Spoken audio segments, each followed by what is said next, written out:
ജീവനും ജീവിതവും എന്ന പ്രോഗ്രാമിന്റെ 112ാമത്തെ എപ്പിസോഡിലേക്കാണ് നാം ഇന്ന് കടന്നു വന്നിരിക്കുന്നത്. ലോകത്തിൽ ഏറ്റവും അധികം ആക്രമിക്കപ്പെട്ടിട്ടുള്ള ഒരു പുസ്തകമാണ് ബൈബിൾ. വിവിധ തത്വശാസ്ത്രങ്ങളും അതുപോലെ വിവിധ മതങ്ങളിൽപ്പെട്ട ആളുകളും കൂട്ടമായും അല്ലാതെയും എല്ലാം ആക്രമിച്ചിട്ടുള്ള ഒരു പുസ്തകം എന്ന് പറയുന്നത് ബൈബിൾ തന്നെയാണ്. ബൈബിളിനെ ആക്രമിക്കുന്ന ആളുകൾ അവര് പ്രധാനമായിട്ട് ശ്രമിക്കുന്ന ഒരു കാര്യം എന്ന് പറയുന്നത് ബൈബിളിൽ തെറ്റുകളുണ്ട് എന്ന് സ്ഥാപിച്ചുകൊണ്ട് ബൈബിൾ തെറ്റാണ് എന്ന് തെളിയിക്കാനുള്ള ശ്രമമാണ് നടത്താറുള്ളത്. സുവിശേഷ വിരോധികളായിട്ടുള്ള ആളുകളും ജെനുവിനായിട്ട് സംശയമുള്ള ആളുകളും തർക്കിക്കാൻ വേണ്ടി സംശയമുണ്ടാക്കുന്ന ആളുകളും ഒക്കെ ഉന്നയിക്കുന്ന ഒരു കാര്യം, ബൈബിളിൽ വൈരുദ്ധ്യങ്ങളായ കാര്യങ്ങൾ പറഞ്ഞിട്ടുണ്ടല്ലോ, അത് എന്താണ് അതിന്റെ കാരണം, അല്ലെങ്കിൽ വൈരുദ്ധ്യങ്ങൾ ഉള്ളതുകൊണ്ട് ബൈബിൾ വിശ്വസിക്കാനായിട്ട് സാധിക്കുകയില്ല എന്നൊക്കെ പറയുന്ന ആളുകളെ നമുക്ക് കാണാനായിട്ട് സാധിക്കും. ശരിയല്ലാത്ത മുൻവിധികളോടെ ബൈബിൾ വായിക്കുന്നവർക്ക് ഏറ്റവും പ്രയാസമേറിയ ഒരു പുസ്തകമാണ് ബൈബിൾ. അതിന് യാതൊരു സംശയവും വേണ്ട. കാരണം അതിൽ പറഞ്ഞിരിക്കുന്ന ഓരോ കാര്യങ്ങളും ഓരോ സംഭവവും വിശ്വസിക്കാൻ പ്രയാസമുള്ളതും തമ്മിൽ വൈരുദ്ധ്യവും ഉള്ളതായി അവർക്ക് അനുഭവപ്പെടുന്നു എന്നതാണ് അതിന്റെ കാരണം. അത് സ്വാഭാവികമാണ്. കാരണം 40-ലധികം എഴുത്തുകാരാൽ 1500-ലധികം വർഷങ്ങൾ കൊണ്ട് എഴുതിയ പുസ്തകമാണല്ലോ ബൈബിൾ. എഴുതിയ കാലഘട്ടത്തിന്റെ ഭാഷ, എഴുതിയതിന്റെ ഉദ്ദേശ്യം, അന്നത്തെ ഓഡിയൻസ്, ബൈബിൾ എഴുതിയപ്പോൾ അത് വായിക്കുകയും അത് എഴുതുകയും ചെയ്ത ആളുകളുടെ കാഴ്ചപ്പാടുകൾ, സംസ്കാരം, ഇങ്ങനെയൊക്കെ ഉള്ളതായിരിക്കുന്ന കാര്യങ്ങളിൽ വ്യത്യാസമുള്ളപ്പോൾ കുറച്ചൊക്കെ വൈരുദ്ധ്യങ്ങളും ബൈബിളിലുണ്ട് എന്ന് പറഞ്ഞാൽ നമുക്ക് ഒരിക്കലും അതിനെ പൂർണ്ണമായിട്ടങ്ങ് തള്ളിക്കളയാനായിട്ട് സാധിക്കുകയില്ല. എന്നാൽ വാസ്തവത്തിൽ ബൈബിളിൽ വൈരുദ്ധ്യങ്ങളുണ്ടോ? ഉപദേശപരമായിട്ടോ ചരിത്രപരമായിട്ടോ വസ്തുതാപരമായിട്ടോ ഒക്കെ വൈരുദ്ധ്യങ്ങളുണ്ടോ? ബൈബിളിന്റെ ഉദ്ദേശ്യം, ബൈബിളിന്റെ എഴുത്തുകാർ, ബൈബിളിന്റെ കാഴ്ചപ്പാടുകൾ, ഇങ്ങനെയുള്ള കാര്യങ്ങളെല്ലാം നമ്മൾ പരിശോധിക്കുമ്പോൾ ഒരു പക്ഷേ ബൈബിളിൽ തെറ്റുകളുണ്ട് എന്ന് ആളുകൾക്ക് തോന്നിയേക്കാം. എന്നാൽ പ്രഥമ ദൃഷ്ടിയ അങ്ങനെ തെറ്റുകളുണ്ട് എന്ന് തോന്നിയാലും നാം ഒന്നുകൂടി അടുത്തു നിന്ന് പരിശോധിച്ചാൽ ബൈബിളിൽ തെറ്റുകളില്ല എന്നുള്ളത് ഒരർത്ഥത്തിൽ നമുക്ക് മനസ്സിലാക്കാനായിട്ട് സാധിക്കും. അപ്പൊ അതുകൊണ്ട് അങ്ങനെ തെറ്റുകളുണ്ടെന്ന് തോന്നുന്ന വേദഭാഗങ്ങളെ നമ്മൾ വളരെ ശ്രദ്ധയോടുകൂടി നമ്മൾ പഠിക്കേണ്ടത് ആവശ്യമാണ്. ബൈബിൾ തെറ്റാണെന്ന് സ്ഥാപിക്കാൻ വേണ്ടിയല്ല, ബൈബിളിനെ ആക്രമിക്കാൻ വേണ്ടിയല്ല നാം ദൈവത്തിന്റെ വചനം പഠിക്കേണ്ടത്. ബൈബിളിലെ സത്യങ്ങളെ ഗ്രഹിക്കുവാനായി നാം പ്രാർത്ഥനയോടുകൂടി ദൈവവചനത്തെ സമീപിക്കേണ്ടത് ആവശ്യമാണ്. ബൈബിളിൽ പൊരുത്തക്കേടുകളോ വിമർശനത്തിനുള്ള മറുപടി, ഈ വിഷയം ഇന്ന് നമ്മുടെ മുമ്പാകെ അവതരിപ്പിക്കുന്നത് പ്രിയ ജോസഫ് പനച്ചി സഹോദരനാണ്. പ്രിയ ജോസഫ്. കർത്താവിന്റെ അതിപരിശുദ്ധമായ നാമം മഹത്വമാകട്ടെ. പലപ്പോഴും എല്ലാ ക്ലാസ്സുകളിലും സാധാരണ നമ്മൾ പഠിക്കുന്നത് ബൈബിളിലെ പല വിഷയങ്ങളാണ്. എന്നാൽ ഇന്ന് നമ്മൾ ബൈബിൾ എന്ന വിഷയത്തെ പറ്റി തന്നെയാണ് പഠിക്കുന്നത്. അതായത് നമ്മൾ ചർച്ച ചെയ്യുകയും പഠിക്കുകയും എന്ന് മാത്രമല്ല, നമ്മുടെ വിശ്വാസത്തിനും നമ്മുടെ ജീവിതത്തിനും ആധാരമായിരിക്കുന്ന ബൈബിൾ എത്രത്തോളം വിശ്വസനീയമായ ഒരു അടിസ്ഥാന ഗ്രന്ഥമാണ് എന്ന ഒരു ചോദ്യമാണ് നമ്മുടെ മുമ്പിൽ ഇന്ന് ഉള്ളത്. അതായത് ബൈബിളിൽ പൊരുത്തക്കേടുകളുണ്ടോ, വൈരുദ്ധ്യങ്ങളുണ്ടോ എന്ന ചോദ്യത്തിന് ഉണ്ട് എന്ന് പറയുകയാണെങ്കിൽ അത് എത്രത്തോളം നമ്മുടെ വിശ്വാസത്തിനും നമ്മുടെ ജീവിതത്തിനും നമ്മുടെ പ്രവൃത്തികൾക്കും നമ്മുടെ ജീവിതം തന്നെ ഏൽപ്പിച്ചു കൊടുക്കുന്ന ഒരു തത്വ ലോകവീക്ഷണത്തിനും എത്രത്തോളം ആധാരമായിട്ട് അതിനെ സ്വീകരിക്കാനായിട്ട് കഴിയും എന്നതാണല്ലോ ചോദ്യം. അതുകൊണ്ട് നമ്മളെ സംബന്ധിച്ചിടത്തോളം മറ്റുള്ളവരുടെ വിമർശനത്തിന് മറുപടി കൊടുക്കുന്നതിനേക്കാൾ അധികം നമ്മൾ വിശ്വസിക്കുന്നത് നിൽക്കുന്നത് ഉറപ്പുള്ള അടിസ്ഥാനത്തിന്മേൽ തന്നെയാണ് എന്ന് ബോധ്യം വരാനായിട്ട് ഈ ചർച്ച അനിവാര്യമാണ് എന്ന് ഞാൻ വിചാരിക്കുകയാണ്. യഥാർത്ഥത്തിൽ നമ്മുടെ ഇന്നത്തെ പഠന വിഷയം ബിബ്ലിയോളജി എന്ന പഠനശാഖയിലെ ഒരു വിഷയം തന്നെയാണ്. ബൈബിളിനെ സംബന്ധിച്ചുള്ള പഠനം അതൊരു വിശാലമായിരിക്കുന്നതും ക്രിസ്തീയ വേദശാസ്ത്രത്തിലെ ഏറ്റവും അടിസ്ഥാനപരമായിരിക്കുന്ന ഒരു പഠനമാണ്. അപ്പൊ ആ ഒരു വിഷയത്തിൽ നമുക്കൊരു ശരിയായ ധാരണ വരുത്തുക. പ്രത്യേകിച്ചും ആളുകൾ ചോദിക്കുന്ന ഒരു ചോദ്യം ഉണ്ടല്ലോ.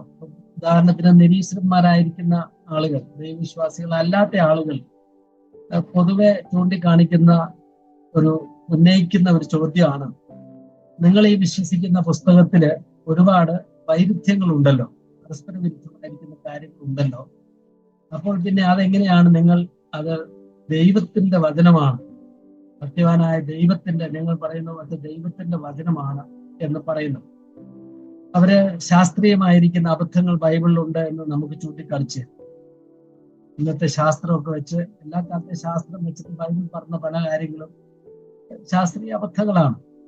ഭൂമിയെ കേന്ദ്രീകരിച്ചിട്ടുള്ള ഒരു ലോകം, ഒരു യൂണിവേഴ്സ്, പ്രപഞ്ച വീക്ഷണമാണല്ലോ ബൈബിളിൽ ഉള്ളത്. പക്ഷെ ശാസ്ത്രം കണ്ടുപിടിച്ചത് നമ്മുടെ സൗരയൂഥം തന്നെ സൂര്യ കേന്ദ്രീകൃതമായിരിക്കുന്ന ഒരു ഭൂമിയാണല്ലോ നമുക്കുള്ളത്. അവിടെ തന്നെ ബൈബിളിൽ തെറ്റില്ല. അങ്ങനെ അനേക ശാസ്ത്രീയ അബദ്ധങ്ങൾ ബൈബിളിൽ ഉണ്ടല്ലോ. അതുപോലെ ചരിത്രപരമായ തെറ്റുകൾ അവർ ചൂണ്ടിക്കാണിക്കാനായിട്ട് സാധ്യതകളും പുതിയ നിയമത്തിലും പക്ഷെ പഴയ നിയമത്തിലും ഒക്കെ പല വാക്യങ്ങളും ഒക്കെ ചൂണ്ടിക്കാണിച്ച് ചരിത്രത്തിൽ അങ്ങനെ ആയിരുന്നില്ല, നിങ്ങളുടെ ബൈബിളിൽ പറയുന്ന കാര്യം ചരിത്രത്തിലെ തെറ്റാണ്. ലൂക്കോസിന്റെ സുവിശേഷം 2-ാമത്തെ അധ്യായത്തില് കുറേനിയസിന്റെ കാലത്ത് ഒരു ചാർത്തലുണ്ടായി, ഒരു സെൻസസ് എടുത്തു എന്ന് പറഞ്ഞു. അങ്ങനെ കുറേനിയസിന്റെ കാലത്ത് ഒരു സെൻസസ് നടന്നിട്ടതായിട്ട് റോമൻ ചരിത്രത്തിൽ എവിടെയും ഇല്ലല്ലോ. അപ്പോൾ പിന്നെ ലൂക്കോസ് എഴുതിയിരിക്കുന്ന കാര്യം തെറ്റല്ലേ? അപ്പൊ തെറ്റെഴുതിയിരിക്കുന്ന ഈ പുസ്തകത്തെ നമ്മൾ എങ്ങനെ വിശ്വസിക്കും? ബാക്കി കാര്യങ്ങൾ തെറ്റിപ്പോവില്ല. അതുപോലെ വസ്തുതകളിലെ വൈരുദ്ധ്യങ്ങൾ, നോഹയുടെ പെട്ടകം പോലെയുള്ള കാര്യങ്ങളൊക്കെ പറഞ്ഞിട്ട് ഈ ലോകത്തിലുള്ള സകല സ്പീഷീസിലുള്ള ജീവജാലങ്ങളെ നോഹയുടെ ഒരു പെട്ടകത്തിൽ കയറ്റി സൂക്ഷിച്ചു എന്ന് പറയുന്നത് എങ്ങനെയാണ് പൊരുത്തപ്പെടുത്താനായിട്ട്, യുക്തിക്ക് പൊരുത്തപ്പെടുത്താൻ കഴിയുക? അപ്പൊ അതുപോലെ ഒരു പുസ്തകത്തിൽ ഇങ്ങനെ പറയുമ്പോൾ വേറൊരു പുസ്തകത്തിൽ അങ്ങനെ അതിന് വ്യത്യസ്തമായി പറയുന്ന പല വാക്യങ്ങളും ഉണ്ടല്ലോ. ഇതൊക്കെ എങ്ങനെയാണ് പൊരുത്തപ്പെടുക? കർത്താവിന്റെ ക്രൂശിലെ മരണത്തെ സംബന്ധിച്ചുള്ള 4 സമാന്തര സുവിശേഷങ്ങളിലെ വിവരണങ്ങളൊക്കെ അത് പരസ്പര വിരുദ്ധമായിട്ടിരിക്കുന്ന കാര്യങ്ങളല്ലേ? ഇതൊക്കെ എങ്ങനെ പൊരുത്തപ്പെടുത്തും? ഇങ്ങനെ അവർ ചോദിക്കുന്ന, ബൈബിൾ വിരോധികൾ ചോദിക്കുന്ന ഒരുപാട് ചോദ്യങ്ങളുണ്ട്. എന്നാൽ ഇത് ബൈബിൾ വിരോധികളുടെ മാത്രം ചോദ്യമല്ല. ഒരുപക്ഷെ ബൈബിളിൽ തന്നെ ഇതുപോലുള്ള ചോദ്യങ്ങൾ ആളുകൾ ചോദിച്ചിട്ടുണ്ട് എന്ന് നമുക്ക് ഓർക്കാം. ബൈബിളിൽ പറയുന്ന കാര്യങ്ങൾ ശരിയാണോ എന്ന് ബൈബിളിൽ തന്നെ ആളുകൾ സംശയം പ്രകടിപ്പിച്ചിട്ടുണ്ട്. യേശു ക്രിസ്തു പറഞ്ഞ പ്രസ്താവനകള് ശരിയാണോ എന്ന് സംശയിച്ച ആളുകളില്ലേ? യോഹന്നാൻ സ്നാപകൻ പോലും സംശയം പറഞ്ഞിട്ടില്ലേ? ശിഷ്യന്മാര് തന്നെ പലപ്പോഴും സംശയം ചോദിച്ചില്ലേ? പഴയ നിയമത്തെ പറ്റി നീ ഇങ്ങനെ പറയുകയാണെങ്കിൽ പഴയ നിയമത്തിൽ ഇങ്ങനെയല്ലേ പറഞ്ഞിരിക്കുന്നത്, അപ്പൊ ഇങ്ങനെ പറയുന്ന ഈ പുതിയ നിയമത്തിന്റെ പ്രസ്താവന എങ്ങനെ പൊരുത്തപ്പെടുത്താൻ കഴിയും? ഇത് പരസ്പര വൈരുദ്ധ്യമല്ലേ? അങ്ങനെ വൈരുദ്ധ്യങ്ങള് പുതിയ നിയമത്തിലും ആളുകള് ചൂണ്ടിക്കാണിച്ച് ബൈബിൾ പറയുന്ന കാര്യങ്ങൾ വിശ്വസിക്കാനായിട്ട് കഴിയുമോ എന്ന് ചോദിച്ച ചോദ്യങ്ങൾ നമുക്ക് വായിക്കാം. അതിലേറെ നമ്മൾ വിശ്വാസികളായിരിക്കും നമ്മുടെയും ജീവിതത്തിൽ ഇതുപോലുള്ള ചോദ്യങ്ങളൊക്കെ ഉണ്ടാവും. ബൈബിൾ വായിക്കുമ്പോൾ ഇത് അങ്ങനെ അതിനോട് പൊരുത്തപ്പെടുന്നില്ലല്ലോ, ഇത് പരസ്പര വിരുദ്ധമായ പ്രസ്താവനയാണല്ലോ, ഇതെങ്ങനെ ഇത് ഒരുമിച്ച് കാണാനായിട്ട് കഴിയുമെന്ന് ചിന്തിക്കുന്ന ഒത്തിരി കാര്യങ്ങൾ കാണും. പല കാര്യങ്ങളും പൊരുത്തക്കേടുകളായിട്ട് പല വാക്യങ്ങളും പഴയ നിയമത്തിലുണ്ടാവും, പുതിയ നിയമത്തിലുണ്ടാവും. പ്രത്യേകിച്ച് സമാന്തര സുവിശേഷങ്ങൾ, മത്തായി, മർക്കോസ്, ലൂക്കോസ് സുവിശേഷങ്ങളിൽ പറഞ്ഞിരിക്കുന്ന ഒരേ കാര്യങ്ങളുടെ സമാന വിവരണങ്ങളിലുള്ളതായിരിക്കുന്ന ആ പരസ്പര ചേർച്ചക്കുറവുകളൊക്കെ എടുക്കും.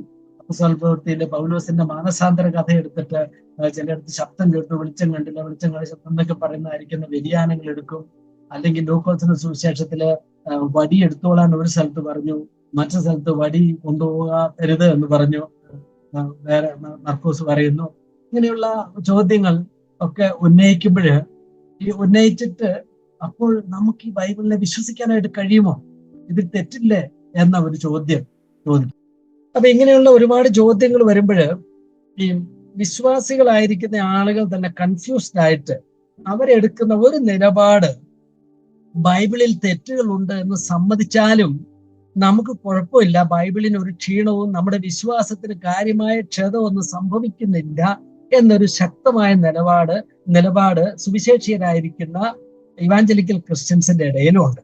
അതായത് നമ്മുടെ ബൈബിൾ എന്ന് പറയുന്നത് അതിൽ ചില തെറ്റുകളൊക്കെ ഉണ്ട് എന്ന് സമ്മതിച്ചു കൊടുക്കുന്നു, എന്നാൽ ബൈബിൾ നമുക്ക് സ്വീകരിക്കാം എന്ന് പറയുന്ന ഒരു നിലപാടെടുക്കുന്നവർ. അതിന് പല ഉപദേശ പേരുകളൊക്കെ പറയും. ലിമിറ്റഡ് ഇന്നറൻസി എന്ന് പറഞ്ഞാൽ തെറ്റില്ലായ്മ എന്നാണ്, ബൈബിളിന്റെ തെറ്റില്ലായ്മ. ലിമിറ്റഡ് ഇന്നറൻസി, അതുപോലെ ഇന്നറൻസി ഓഫ് പേർപ്പസ്, ഇങ്ങനെയുള്ള ചില കാഴ്ചപ്പാടുകൾ, അല്ലെങ്കിൽ ന്യൂ ഓർത്തഡോക്സ് കാഴ്ചപ്പാട് എന്നൊക്കെ പറയും. അവരൊക്കെ പറയുന്നത് ഈ ബൈബിളിന്റെ ഇന്നറൻസി എന്ന് പറയുന്ന തെറ്റില്ലായ്മ എന്ന് പറയുന്ന ഉപദേശ സത്യങ്ങൾക്ക് മാത്രമേ ഉള്ളൂ. അതിൽ പറഞ്ഞിരിക്കുന്ന ശാസ്ത്രീയ കാര്യങ്ങളും ചരിത്രപരമായിരിക്കുന്ന വസ്തുതകളും മറ്റ് വസ്തുതാപരമായിരിക്കുന്ന സൂചനകളൊന്നും തെറ്റിക്കൂടാത്തതാണെന്ന് നിർബന്ധമൊന്നുമില്ല. പക്ഷെ അതിൽ പറഞ്ഞിരിക്കുന്ന ദൈവശാസ്ത്ര സത്യങ്ങൾക്കാണ് തെറ്റില്ലായ്മ ഉള്ളത് എന്ന് പറയാനുള്ള ഒരു ശ്രമം. അതുപോലെ തന്നെ ഈ നിയോ ഓർത്തഡോക്സി എന്ന് പറഞ്ഞ ഒരു പുതിയ ഒരു ചിന്താഗതിക്കാർ പറയുന്നത്, അത് വളരെ സ്വാധീനിച്ചിട്ടുള്ള സഭയാ ചരിത്രത്തെ സ്വാധീനിച്ചിട്ടുള്ള കാര്യമാണ്. ബൈബിളിൽ തെറ്റില്ല എന്ന് പറയുമ്പോൾ ഈ പുസ്തകത്തിൽ ദൈവ വെളിപ്പാടുകൾക്കാണ് തെറ്റില്ലാത്തത്. ബൈബിൾ എന്ന പുസ്തകത്തിൽ എഴുതിയിരിക്കുന്നത് അത് വെളിപ്പാടുകൾ ഉണ്ടായ മനുഷ്യരുടെ അനുഭവ സാക്ഷ്യങ്ങളാണ് എഴുതിയിരിക്കുന്നത്. അതിന് തെറ്റുകളും കുറവുകളും പരിമിതികളും ഒക്കെ ഉണ്ട്. പക്ഷെ ദൈവം ഒരാൾക്ക് വെളിപ്പാട് കൊടുക്കുന്നത് ഒരു വ്യക്തി മറ്റൊരു വ്യക്തിക്കാണ് വെളിപ്പാട് കൊടുക്കുന്നത്. അതിലൊരു തെറ്റും വരികയില്ല. അതൊരു വ്യക്തിപരമായ അനുഭവമാണ്. അതിന്റെ സാക്ഷ്യങ്ങളാണ് പുതിയ ബൈബിളിലൊക്കെ എഴുതി വെച്ചിരിക്കുന്നത്. അത് തെറ്റുള്ളതായിരിക്കുന്ന രേഖകൾ തന്നെയാണ് എന്നൊക്കെ പറയുകയും അത് ഒരുപാട് സ്വാധീനം ചെലുത്തിയിട്ടുണ്ട്. ഇങ്ങനെയുള്ള ഈ വീക്ഷണങ്ങളൊക്കെ സ്വീകരിച്ച് ബൈബിളിലെ തെറ്റുകൾ ഉണ്ടെങ്കിലും ബൈബിളിനെ ക്രിസ്തീയതയെ മുറുകെ പിടിക്കാമെന്ന് പറയുന്ന ഒരു ചിന്താഗതിയുണ്ട്. എന്നാൽ നമ്മളെപ്പോലെയുള്ള വിശ്വാസികൾ അങ്ങനെയല്ല വിശ്വസിക്കുന്നത്.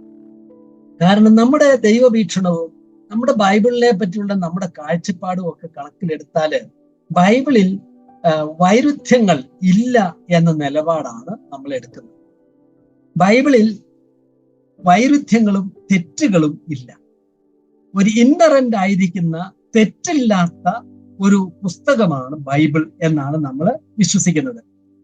സെന്റ് അഗസ്റ്റിന്റെ ഒരു പഴയ ഒരു പ്രസ്താവന, അഗസ്തീനോസിന്റെ ഒരു പ്രസ്താവന ഞാൻ വായിക്കാം. ഇംഗ്ലീഷിലുള്ള പ്രസ്താവന ഞാൻ വായിക്കുന്നത്. Of these alone do I most firmly believe that the authors were completely free from error. And if this writing I am perplexed by anything which appears to me opposed to the truth, I do not hesitate to suppose that either the manuscript is faulty or the translator has caught the meaning of what was said, has not caught the meaning of what was said, or I myself have failed to understand it. Augustine 5-ാം നൂറ്റാണ്ടിൽ അന്ന് പറഞ്ഞിരിക്കുന്ന കാര്യം, ഈ പുസ്തകം മറ്റേത് പുസ്തകത്തിൽ നിന്നും വ്യത്യസ്തമായി ഈ പുസ്തകത്തെ തെറ്റുകളിൽ നിന്നും പൂർണ്ണമായി സ്വതന്ത്രമായ ഒരു പുസ്തകമായിട്ടാണ് ഞാൻ കണക്കാക്കുന്നത്. ഇനി ഏതെങ്കിലും വിഷയത്തിൽ എനിക്കൊരു സംശയം വരികയാണ് എങ്കിൽ, അങ്ങനെ തോന്നുകയാണെങ്കിൽ, സത്യമല്ല എന്നുള്ളൊരു ചിന്താഗതി എന്നെ ഒരു സംശയം ജനിപ്പിക്കുകയാണെങ്കിൽ ഞാൻ ചിന്തിക്കുന്നത്, ഒന്നുകിൽ എന്റെ കൈവശമുള്ളതായിരിക്കുന്ന കയ്യെഴുത്ത് പ്രതി ശരിയായിരിക്കുന്ന ഒരു പരിഭാഷയല്ല, വീഴ്ച തെറ്റ് വന്ന ഒരു തെറ്റായ പരിഭാഷയാണ്. അല്ലെങ്കിൽ അത് പരിഭാഷപ്പെടുത്തിയിരിക്കുന്ന ആളിന് ഇതിന്റെ ശരിയായ അർത്ഥം മനസ്സിലായിട്ടില്ല.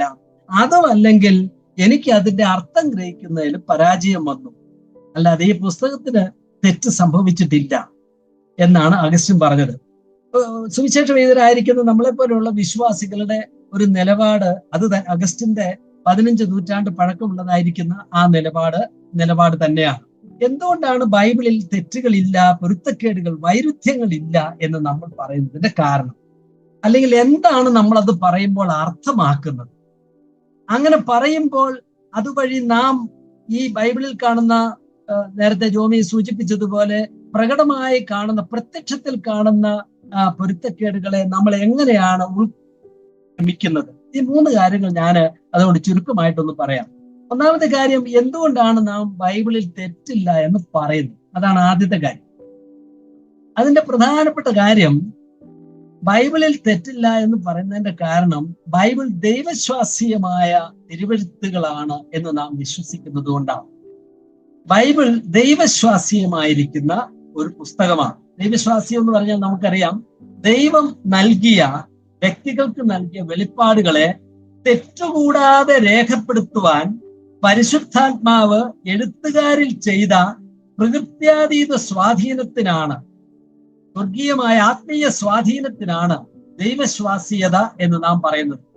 ദൈവം നൽകിയ വെളിപ്പാടുകളെ തെറ്റുകൂടാതെ രേഖപ്പെടുത്താൻ പരിശുദ്ധാത്മാവ് അതിന്റെ എഴുത്തുകാരിൽ ചെലുത്തിയതായിരിക്കുന്ന ആ സവിശേഷമായ സ്വാധീനത്തിനാണ് ദൈവശ്വാസീയത. അതുകൊണ്ട് ഈ എഴുതിയതായിരിക്കുന്ന ബൈബിളിന് ഒരർത്ഥത്തിൽ 2 എഴുത്തുകാരുണ്ട്. ഒന്ന് ഒരു ഡിവൈൻ ഓതർ, ഒരു ദൈവിക എഴുത്തുകാരനുണ്ട്. രണ്ട്, ഒരു മാനുഷിക എഴുത്തുകാരൻ ഉണ്ട്.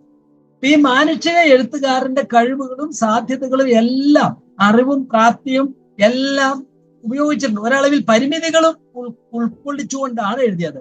എന്നാൽ അതേസമയം ഈ ഇങ്ങനെ എഴുത്തുകാരനെ കൊണ്ട് എഴുതിച്ചപ്പോൾ അതിൽ തെറ്റുകൂടാതെ ദൈവ വെളിപ്പാടുകളെ, ദൈവിക സന്ദേശത്തെ കൈമാറ്റം ചെയ്യാനായി ദൈവം, പരിശുദ്ധാത്മാവ് ഈ വ്യക്തിയുടെ മേലൊരു സവിശേഷ സ്വാധീനം ചെലുത്തിയിട്ടുണ്ട്. അതാണ് ദൈവവിശ്വാസ്യത. അങ്ങനെയെങ്കിൽ ആ പുസ്തകത്തിൽ തെറ്റ് വരിക എന്ന് പറയുന്നത് എങ്ങനെയാണ്? അത് തെറ്റ് വരാൻ കഴിയല്ലോ.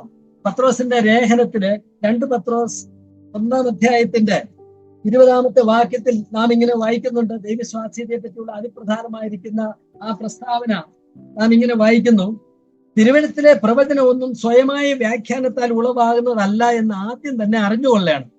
പ്രവചനം ഒന്നും വ്യാഖ്യാനത്താൽ ഉളവാകുന്നതല്ല എന്ന് പറഞ്ഞാൽ ഈ പ്രവചനങ്ങളൊന്നും ആളുകൾ വ്യാഖ്യാനിച്ചുണ്ടാക്കിയതല്ല. പ്രവചനം ഒരിക്കലും മനുഷ്യന്റെ ഇഷ്ടത്താൽ വന്നതല്ല.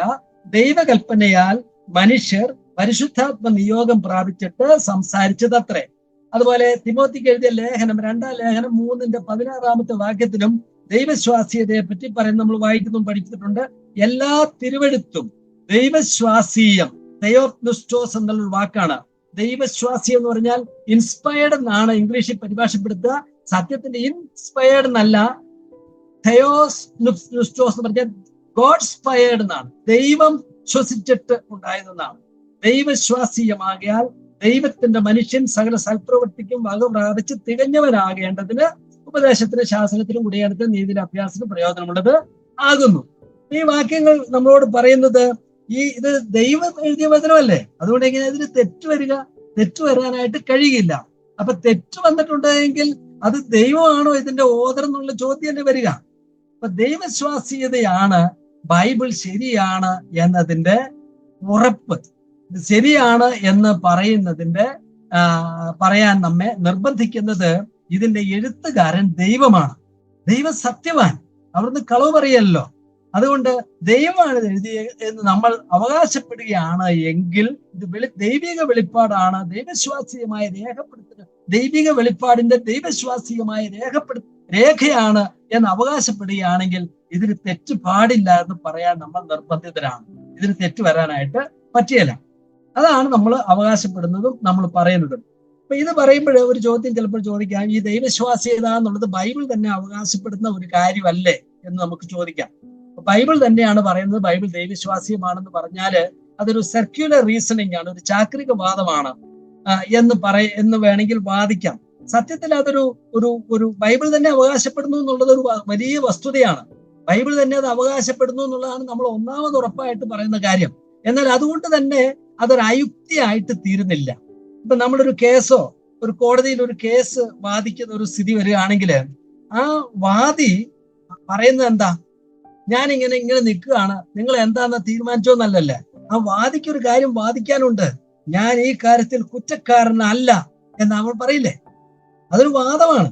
ഈ കാര്യത്തിൽ ഈ കുറ്റം ഞാൻ ചെയ്തിട്ടില്ല. അത് അദ്ദേഹത്തിന്റെ സ്വന്തം സാക്ഷ്യമായതുകൊണ്ട് നിരാകരിക്കുകയല്ല വേണ്ടത്. സ്വന്തം സാക്ഷ്യമാണ് അവിടെ ആദ്യം വെക്കുന്നത്. എന്നിട്ട് പ്രതിഭാഗവും മറ്റു ആളുകളും സാക്ഷിമൊഴികളെല്ലാം ജൂറിയുടെ മുമ്പിൽ ഹാജരാക്കുകയാണ്. എന്നിട്ടാണ് ഇയാൾ പറഞ്ഞതായിരിക്കുന്ന അവകാശവാദം, ഈ ക്ലെയിം, സെൽഫ് ക്ലെയിം, ഈ സ്വയ സാക്ഷ്യം ശരിയോ തെറ്റോ എന്ന് ഒരു ജൂറി ഒരു വിധി പ്രസ്താവിക്കും. ഇയാൾക്ക് ഒന്നും പറയാനില്ലെങ്കിൽ അവിടെ ഒരു വാദവും ഇല്ലല്ലോ സത്യത്തില്. അതുകൊണ്ട് ബൈബിളിൽ ഒന്നും പറയാതിരിക്കുകയല്ല, ബൈബിളിന്റെ ടീച്ചിങ്, ആധികാരികമായിരിക്കുന്ന അവകാശവാദം ദൈവവചനമാണ്. അതിന് മാറ്റമില്ലാത്ത ദൈവിക അരുളപ്പാടുകളാണ്. യോഹന്നാന്റെ സുവിശേഷം 10-ാം അധ്യായത്തിന്റെ നമ്മൾ വായിക്കുന്ന പോലെ തിരുവെഴുത്തിന്, കർത്താവ് പറഞ്ഞ വാക്ക്, തിരുവെഴുത്തിന് നീക്കം വന്നുകൂടായല്ലോ, മാറ്റമില്ലാത്തതായിരിക്കുന്ന ദൈവത്തിന്റെ വചനം എന്നാണ് നമ്മൾ പറയുന്നത്. അതുകൊണ്ട് ബൈബിളിന്റെ സാക്ഷ്യം തെറ്റില്ലാത്ത ദൈവത്തിന്റെ അരുളപ്പാടുകളാണ്, സത്യമാണെന്ന് പറയുമ്പോൾ അതിനെ തെളിയിക്കുകയോ നിരാകരിക്കുകയോ ചെയ്യാം. അതിന് മറ്റു തെളിവുകൾ ഹാജരാക്കട്ടെ. അല്ല, ബൈബിൾ തെറ്റുള്ളതാണ്, ബൈബിളിൽ പറഞ്ഞ കാര്യം പല തെറ്റുകളും ഉള്ളതാണ് എന്ന് ആളുകൾ ഹാജരാക്കുകയാണെങ്കിൽ ബൈബിളിന്റെ ഒരു പ്രത്യേകത ഇങ്ങനെയുള്ള വെല്ലുവിളികളുടെ മുമ്പിൽ നിന്നും ബൈബിൾ ഒളിച്ചു കൊടുന്നില്ല എന്നുള്ളതാണ്. മറ്റു പല പുസ്തകങ്ങളും നമുക്കറിയാം, ലോകത്തിലെ പല പുസ്തകങ്ങളും പ്രത്യേകിച്ച് മതഗ്രന്ഥങ്ങളും അതിനെതിരെ ആരെങ്കിലും മിണ്ടിക്കഴിഞ്ഞാൽ അവരുടെ ജീവൻ പോലും അപകടത്തിലാകുന്ന ഒരു സ്ഥിതിയാണ്, ഒന്നും പറയാൻ മേലാത്ത സ്ഥിതിയാണ്. എന്നാൽ ബൈബിളിനെ സംബന്ധിച്ചുള്ള പ്രത്യേകത, ബൈബിൾ തെറ്റാണെങ്കിൽ തെറ്റാണെന്ന് തെളിയിച്ചോട്ടെ, ബൈബിളിനെതിരെ പറയാനുള്ളത് മുഴുവൻ അങ്ങ് പറയട്ടെ, ശാസ്ത്രം പറയട്ടെ, ചരിത്രം പറയട്ടെ, ചിന്തകന്മാർ പറയട്ടെ, മറ്റു മതക്കാർ പറയട്ടെ, എല്ലാവരും പറഞ്ഞിട്ട് അതിനെ അതിജീവിക്കാൻ ബൈബിളിന് കഴിയുന്നുണ്ടെങ്കിൽ മാത്രമേ ഈ ബൈബിളിനെ ഞങ്ങൾ വിശ്വസിക്കുന്നുള്ളൂ. അതിജീവിക്കാൻ കഴിയാത്തതിനെ നമ്മൾ വിശ്വസിക്കുന്നില്ല. അതിജീവിക്കുന്ന ന്യായങ്ങൾ വേണം. അതായത് എവിഡൻസ് എങ്ങോട്ടാണോ, തെളിവുകൾ എങ്ങോട്ടാണോ നയിക്കുന്നത്, അവിടെയാണ് നമ്മൾ നിൽക്കുന്നത്. അതുകൊണ്ട് ബൈബിൾ നമ്മൾ വിശ്വസിക്കുന്നത് ഒരു കണ്ണടച്ചുള്ള ഒരു വിശ്വാസമല്ല. ബൈബിളിന്റെ സാക്ഷ്യം നമ്മൾ വിശ്വസിക്കുന്നത് അത് പറയുന്നത് ശരിയാണ് എന്നുള്ളതിന്റെ തെളിവുകൾ നമ്മളെ നിർബന്ധിക്കുന്നത് കൊണ്ടാണ്. We are compelled by evidences. അതാണ് നമ്മൾ ഇത് വിശ്വസിക്കുന്നതിന്റെ കാരണം. ഈ തെളിവുകൾ നമ്മൾ നോക്കുമ്പോൾ, ഈ തെളിവുകൾ പ്രധാനമായും നമ്മൾ കാണുന്നത്, തെളിയിക്കാൻ പറ്റുന്ന, അന്വേഷിച്ച് കണ്ടുപിടിക്കാൻ പറ്റുന്നതായിരിക്കുന്ന കാര്യങ്ങളിൽ ബൈബിൾ പറയുന്ന കാര്യങ്ങൾ ശരിയാണ് എന്ന് ഉറപ്പാക്കലാണ്. അതായത് ചരിത്രപരമായും ശാസ്ത്രീയമായും മറ്റു വസ്തുതാപരമായും പറഞ്ഞിരിക്കുന്ന ഒരുപാട് കാര്യങ്ങളുണ്ട്. ഈ കാര്യങ്ങളൊക്കെ തെറ്റാണ്, അവിടെ തെറ്റ്, ഇവിടെ തെറ്റ്, എല്ലാം തെറ്റാണെന്ന് പറഞ്ഞാൽ തെളിയിക്കാൻ ബുദ്ധിമുട്ടുള്ളതായിരിക്കുന്ന വെളിപ്പാടുകളെ നമ്മൾ പിന്നെ എങ്ങനെ ശരിയെന്ന് പറയും? അതായത് തെറ്റില്ലായ്മ നിഷേധിച്ചാൽ, ബൈബിളിൽ ചില തെറ്റുകളൊക്കെ ഉണ്ട്, ഫാക്ച്വൽ എറേഴ്സ് ഉണ്ട്, വസ്തുതാപരമായ തെറ്റുകളുണ്ട്, അതുപോലെയുള്ള തെറ്റുകളൊക്കെ വരാം എന്ന് പറഞ്ഞാൽ, ശാസ്ത്രീയമായ അബദ്ധങ്ങൾ വരാം, ഇപ്പോഴത്തെ ശാസ്ത്രം ഇത് കണ്ടുപിടിച്ചപ്പോൾ ബൈബിളിൽ പറഞ്ഞ തെറ്റാണ്, ഇങ്ങനെയൊക്കെ വരാമെങ്കിൽ അതൊക്കെ തെളിയിക്കുന്ന തെളിവുകൾ ഹാജരാക്കാവുന്ന, നിരീക്ഷിച്ച് പരീക്ഷിച്ച് കണ്ടുപിടുത്താവുന്ന മേഖലകളല്ലേ? അല്ലെങ്കിൽ ചരിത്രമാണെങ്കിൽ ആർക്കിയോളജി, പുരാവസ്തു ശാസ്ത്രത്തിലൂടെ അന്വേഷിച്ച് പോയിട്ട് ബൈബിളിൽ പറഞ്ഞ തെറ്റാണെന്ന് തെളിയിക്കുകയാണെങ്കിൽ അത് പുരാവസ്തു ശാസ്ത്രമല്ലേ, ചരിത്രമല്ലേ എന്ന് പറഞ്ഞാൽ, തെളിയിക്കാവുന്നതിലൊക്കെ ബൈബിളിന് തെറ്റ് വരാമെങ്കിൽ തെളിയിക്കാൻ വകുപ്പില്ലാത്ത സ്വർഗത്തെ പറ്റിയും ദൈവത്തെ, ആത്മാവിനെ പറ്റിയും മരണാനന്തര ജീവിതത്തെ പറ്റിയും ഒക്കെയുള്ള അവകാശവാദങ്ങൾ ബൈബിൾ പറയുമ്പോൾ, രണ്ടാം വരവിനെ പറ്റിയും ന്യായവിധിയെ പറ്റിയും ഒക്കെ പറയുമ്പോൾ അതിങ്ങനെ നമ്മൾ വിശ്വസിക്കുക. അതുകൊണ്ട് ബൈബിളിൽ തെറ്റില്ല എന്ന് പറഞ്ഞേ പറ്റൂ. അല്ലെങ്കിൽ ബൈബിളിന്റെ സമൂലമായിരിക്കുന്ന, സമഗ്രമായിരിക്കുന്ന വിശ്വാസ്യതയ്ക്കാണ്, അതിന്റെ പ്രധാനപ്പെട്ട അവകാശവാദങ്ങളുടെ ബലമാണ് നഷ്ടമായി പോകുന്നത്. അതുകൊണ്ട് തെറ്റില്ലായ്മ നിഷേധിച്ചാൽ, ബൈബിളിൽ തെറ്റുണ്ടെന്ന് പറഞ്ഞാൽ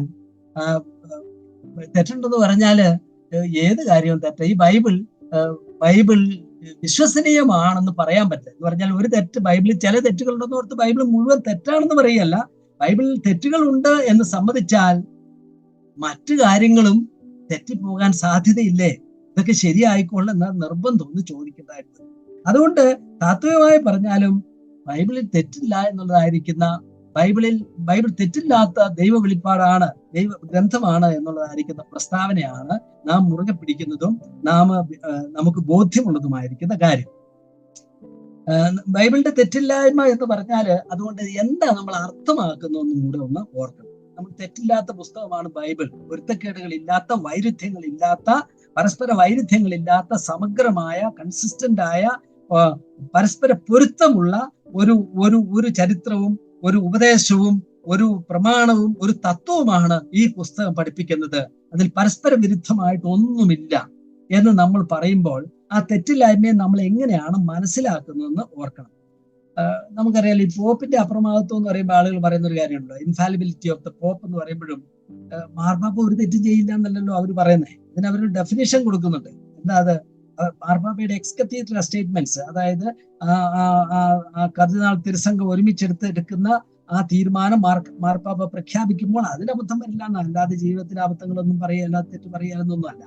അങ്ങനത്തെ സ്റ്റേറ്റ്മെന്റുകൾ തെറ്റിയാലെന്നാണ് അവർ പറയുന്നത്. അതിന് തെറ്റിയിട്ടുണ്ടെന്നൊക്കെ പിന്നെ പറഞ്ഞാലും അതാണ് അവകാശപ്പെടുന്നത്. അതുകൊണ്ട് തെറ്റില്ലായ്മ എന്ന് നമ്മൾ പറയുമ്പോഴും എന്താണ് നമ്മൾ അർത്ഥമാക്കുന്നതെന്ന് മനസ്സിലാക്കിയേ നമുക്ക് പറയാൻ പറ്റും. അതായത് നമ്മൾ പറയുമ്പോൾ ബൈബിൾ പഠിപ്പിക്കുന്ന പ്രസ്താവനകളാണ് തെറ്റില്ലാത്തതെന്ന് നമ്മൾ പറയുന്നത്. അല്ലാതെ ബൈബിളിൽ പറയുന്ന കാര്യങ്ങളെല്ലാം തെറ്റില്ലാത്തതെന്നല്ല നമ്മൾ ആരും പറയുന്നത്. ബൈബിളിലെ പല തെറ്റുകളും ഒക്കെ പറഞ്ഞിട്ടുണ്ട്. അത് ബൈബിൾ പറഞ്ഞ തെറ്റല്ല, ബൈബിൾ തെറ്റ് പറഞ്ഞു എന്ന് ബൈബിളിൽ പറഞ്ഞിരിക്കുന്നതാണ്. ഇപ്പൊ ഉദാഹരണ സങ്കീർത്തനത്തിൽ പറയാം, ദൈവമില്ല എന്ന് മൂടൻ പറയുന്നു എന്ന് പറഞ്ഞാൽ ദൈവമില്ല എന്ന് എഴുതിയിട്ട് ബൈബിളിൽ ദൈവമില്ല എന്ന് എഴുതി നമ്മൾ ആരും പറയല്ലോ. അതൊരു റെക്കോർഡല്ലേ ചില ആളുകൾ പറഞ്ഞത്. അതുപോലെ ബൈബിളിൽ ആളുകൾ ചെയ്തതായിരിക്കും ധാർമ്മിക അബദ്ധങ്ങളൊക്കെ എടുത്തിട്ട് ബൈബിളിൽ ഇങ്ങനെ തെറ്റോ പഠിപ്പിക്കുന്ന പുസ്തകമാണെന്ന് പറയോ? ദാവീദിന്റെ പാപം എടുത്തിട്ട് ആരെങ്കിലും പറയോ? വിവേകമുള്ളവർ പറയോ? കണ്ടോ, ബൈബിള് കണ്ടോ എന്ത് മോശപ്പെട്ടതായിരിക്കുന്ന ഒരു പുസ്തകമാണ്. ഇതുപോലുള്ള കാര്യങ്ങളൊക്കെ അല്ലേ ചെയ്തതെന്ന് പറഞ്ഞാൽ അതല്ലല്ലോ ബൈബിൾ പഠിപ്പിച്ചത്. ദാവീദ് ചെയ്തത് ഏറ്റവും ഗൗരവതരമായിരിക്കുന്ന, ശിക്ഷായോഗ്യമായിരിക്കുന്ന മഹാപാപമാണെന്നാണ് ആ വേദഭാഗത്ത് എഴുതി വെച്ചിരിക്കുന്നത്. അതാ ബൈബിൾ പഠിപ്പിക്കുന്നത്. ദാവീദിനെ പോലുള്ള ഒരു പാപം ചെയ്താൽ അതിഗൗരവമായിരിക്കുന്ന ശിക്ഷാവിധി വരും. ദൈവം അതൊരിക്കലും അതിനെ അവഗണിക്കുന്നവനല്ല എന്നാണ് പറഞ്ഞത്. പൊറുക്കിയാലെന്നല്ല, മനസ്സമിച്ചാൽ പൊറുക്കുമെന്നുള്ള പാടും അതിനകത്തുണ്ട്. അതിന് ഗൗരവതര പ്രത്യാഘാതങ്ങളുണ്ടെന്ന് ബൈബിൾ പഠിപ്പിക്കുന്നത്. അതാണ് ബൈബിൾ പഠിപ്പിക്കുന്നത്. അല്ലാതെ പാപം ചെയ്യണമെന്നല്ലോ. ഇഫ്താവിന്റെ യാഗത്തെ പറ്റി പഴയ നിയമത്തിൽ എഴുതിയിരിക്കുന്നു. വലിയ ഒരു കോൺട്രവേഴ്സ്യലായിരിക്കുന്ന ഒരു പാസേജ് ആണല്ലോ. അത് വായിച്ചു നോക്കിയാൽ ഇഫ്താവ് ചെയ്തതുപോലെ ചെയ്യാൻ ദൈവം പറഞ്ഞു എന്നല്ല. ശ്രദ്ധിച്ചു നോക്കിയാൽ നമുക്കറിയാം ഇഫ്താവ് ചെയ്തത് ചെയ്തത് പല വ്യാഖ്യാനങ്ങളുണ്ട്. ഇനി വളരെ ഒരു നരഹത്യയാണ് അവിടെ ചെയ്തതെങ്കിൽ അത് വളരെ വിവേകശൂന്യമായിരിക്കുന്ന ഒരു തെറ്റാണ് അദ്ദേഹം ചെയ്തതെന്നാണ് അവിടെ എഴുതിയിരിക്കുന്നത്. അങ്ങനെ അത് വ്യാഖ്യാനിക്കേണ്ടത്. അപ്പം ബൈബിളിൽ പറഞ്ഞു എന്ന്, അതുപോലെ ഇയ്യോബിന്റെ പുസ്തകത്തിൽ പറഞ്ഞിരിക്കുന്ന ഒരുപാട് കാര്യങ്ങള്, ഇയ്യോബിന്റെ സ്നേഹിതന്മാരൊക്കെ പറഞ്ഞൊക്കെ ശരിയാണെന്നല്ല അവിടെ എഴുതിയിരിക്കുന്നത്. അത് അവരവിടെ പറഞ്ഞു എന്നാണ് എഴുതിയിരിക്കുന്നത്. പക്ഷെ ഇയ്യോബിന്റെ പുസ്തകം, ഇയ്യോബ് തന്നെ പറഞ്ഞ പല പ്രസ്താവനകളും അതാണ് ശരിയെന്നല്ലല്ലോ. എന്താണ് ഇയ്യോബിന്റെ പുസ്തകം പഠിപ്പിക്കുന്നത്? അതാണ് അതിന്റെ സത്യം. അതാണ് ബൈബിൾ പറയുന്നത്. അതുകൊണ്ട് ദൈവവചനം പഠിപ്പിക്കുന്നത് എന്താണെന്ന് മനസ്സിലാക്കിയിട്ട് അതിനെയാണ് നമ്മൾ സത്യമാണ്, അതിന് തെറ്റില്ലെന്ന് നമ്മൾ പറയുന്നത്. അല്ല, ബൈബിളിൽ എഴുതിയിരിക്കുന്ന, റിപ്പോർട്ട് ചെയ്തിരിക്കുന്ന, രേഖപ്പെടുത്തിയിരിക്കുന്ന ഒരുപാട് ചരിത്രങ്ങളും സംഭവങ്ങളും കാര്യങ്ങളും ഒക്കെ ഉണ്ട്. അതെല്ലാം അതേപടി ശരിയാണെന്നല്ല. ബൈബിളിന്റെ ടീച്ചിങ്, അത് ശരിയെന്ന് അസേർട്ട് ചെയ്യുക, അഫേം ചെയ്യുന്ന കാര്യങ്ങൾ, ഇങ്ങനെ ചെയ്യണം എന്ന് പഠിപ്പിക്കുന്നതായിരിക്കുന്ന കാര്യങ്ങൾ, അത് ആണ് ശരിയെന്ന് അതാണ് തെറ്റില്ല എന്ന് പറയുന്നത്. അതുകൊണ്ട് അത് മനസ്സിലാക്കണമെങ്കിൽ ദൈവവചനം പഠിപ്പിക്കുന്നത് എന്താണെന്ന് അറിയണം. അതിന് ശരിയായിരിക്കുന്ന വ്യാഖ്യാന രീതികൾ അനുവർത്തിക്കണം. തെറ്റായ വ്യാഖ്യാന രീതികളിലൂടെ എന്തെങ്കിലുമൊക്കെ പറഞ്ഞിട്ട് ഇത് ബൈബിൾ പറയുന്നതെന്ന് പറഞ്ഞാൽ അത് തെറ്റിപ്പോലേ. എന്താണ് ബൈബിൾ എഴുതിയപ്പോഴ് അതിന്റെ എഴുത്തുകാരൻ എന്ന് പറഞ്ഞാൽ ദൈവം എന്നും കൂടെ ഓർക്കണം. ഈ മാനുഷിക എഴുത്തുകാരിലൂടെ ദൈവം ഒരു കാര്യം എഴുതിച്ചപ്പോൾ ദൈവം എന്താണ് കമ്മ്യൂണിക്കേറ്റ് ചെയ്യാനായിട്ട് ആഗ്രഹിച്ചത് എന്ന കാര്യം, അതല്ലേ ബൈബിളിന്റെ ഇന്റന്റ്, ബൈബിളിന്റെ സന്ദേശവും നമ്മൾ പഠിക്കുന്നത്. അതിൽ ശരിയായ വ്യാഖ്യാന ശാസ്ത്രം അനുസരിച്ച് അത് കണ്ടുപിടിച്ചല്ലേ പറ്റൂ. ഭാഷയുടെ പ്രത്യേകത അറിയണം, സംസ്കാരം അറിയണം, എഴുതിയിരിക്കുന്ന ആ പശ്ചാത്തലം മനുഷ്യർ മനസ്സിലാക്കണം. അതുപോലെ ആ പദപ്രയോഗങ്ങളുടെ അർത്ഥം മനസ്സിലാക്കണം, ഉപയോഗിച്ചിരിക്കുന്ന അലങ്കാരങ്ങൾ മനസ്സിലാക്കണം, അതിന്റെ സാഹിത്യ രൂപം മനസ്സിലാക്കണം. അങ്ങനെയല്ലേ ആ എഴുത്തിന്റെ ആശയം മനസ്സിലാവുള്ളൂ. ആ ആശയം ദൈവവചനത്തിന്റെ പഠിപ്പിക്കലാണ്, സത്യമാണ്. അതുപോലെ ചില പദപ്രയോഗങ്ങൾ തന്നെ എടുത്താലും ആ പദപ്രയോഗങ്ങളുടെ അർത്ഥം എന്താണ്? ഇപ്പൊ യേശുക്രിസ്തുവിനെ പുത്രൻ എന്ന് വിളിക്കുമ്പോൾ എന്താ അതുകൊണ്ട് അർത്ഥമാക്കുന്നത്?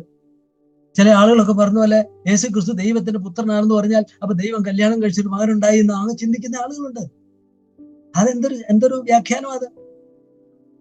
ആ കോണ്ടെക്സ്റ്റിലല്ലേ അത് മനസ്സിലാക്കേണ്ടത്. മഹാത്മാഗാന്ധി ഇന്ത്യയുടെ മഹാനായ പുത്രൻ എന്ന് പറഞ്ഞാൽ ഇന്ത്യ കല്യാണം കഴിച്ചിട്ട് മഹാത്മാഗാന്ധി ഉണ്ടായി എന്നല്ലോ അതിന്റെ അർത്ഥം. ആ പദത്തിന്റെ പ്രയോഗങ്ങളില്ലേ, അത് മനസ്സിലാക്കിയല്ലേ ഏത് ഭാഷയെ നമ്മൾ പത്രം വായിക്കുമ്പോഴും അങ്ങനെയല്ലേ നമ്മൾ വായിക്കുന്നത്. അല്ലാതെ അക്ഷരീയമായിട്ട് നമ്മൾ അതിന് വ്യാഖ്യാനിച്ചാല് നമ്മൾ വിഡ്ഢികളായി തീരുകയല്ലേ.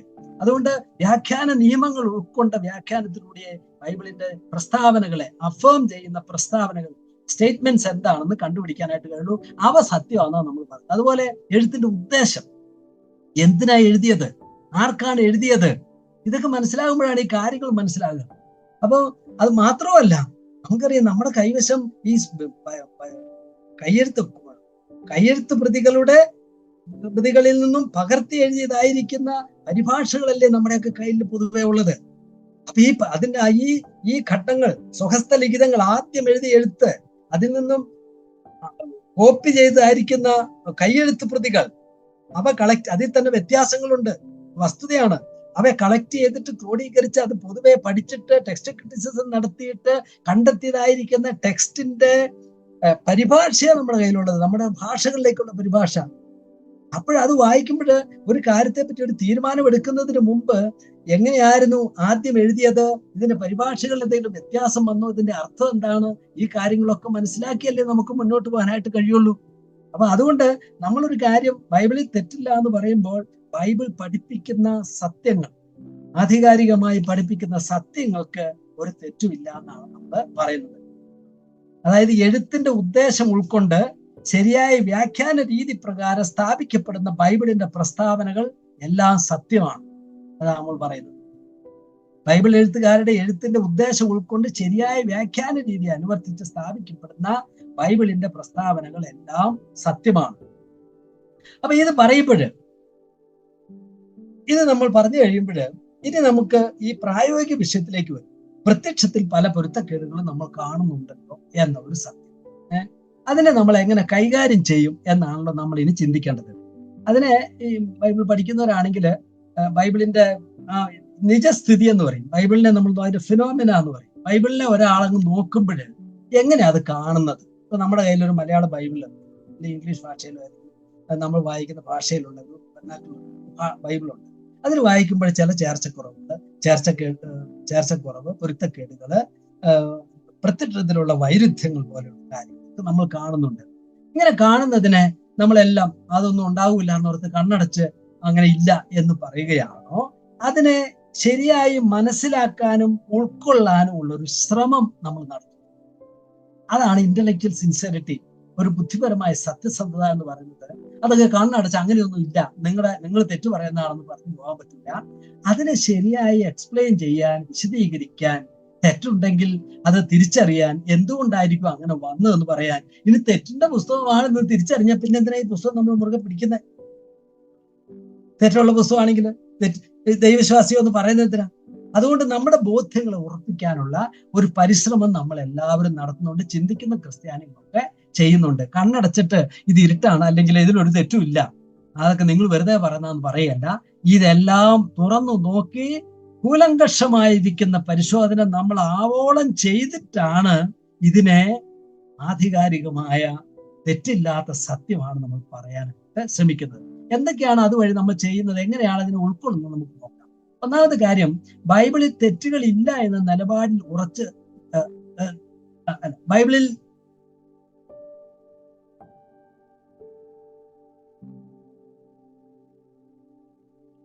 ബൈബിളിൽ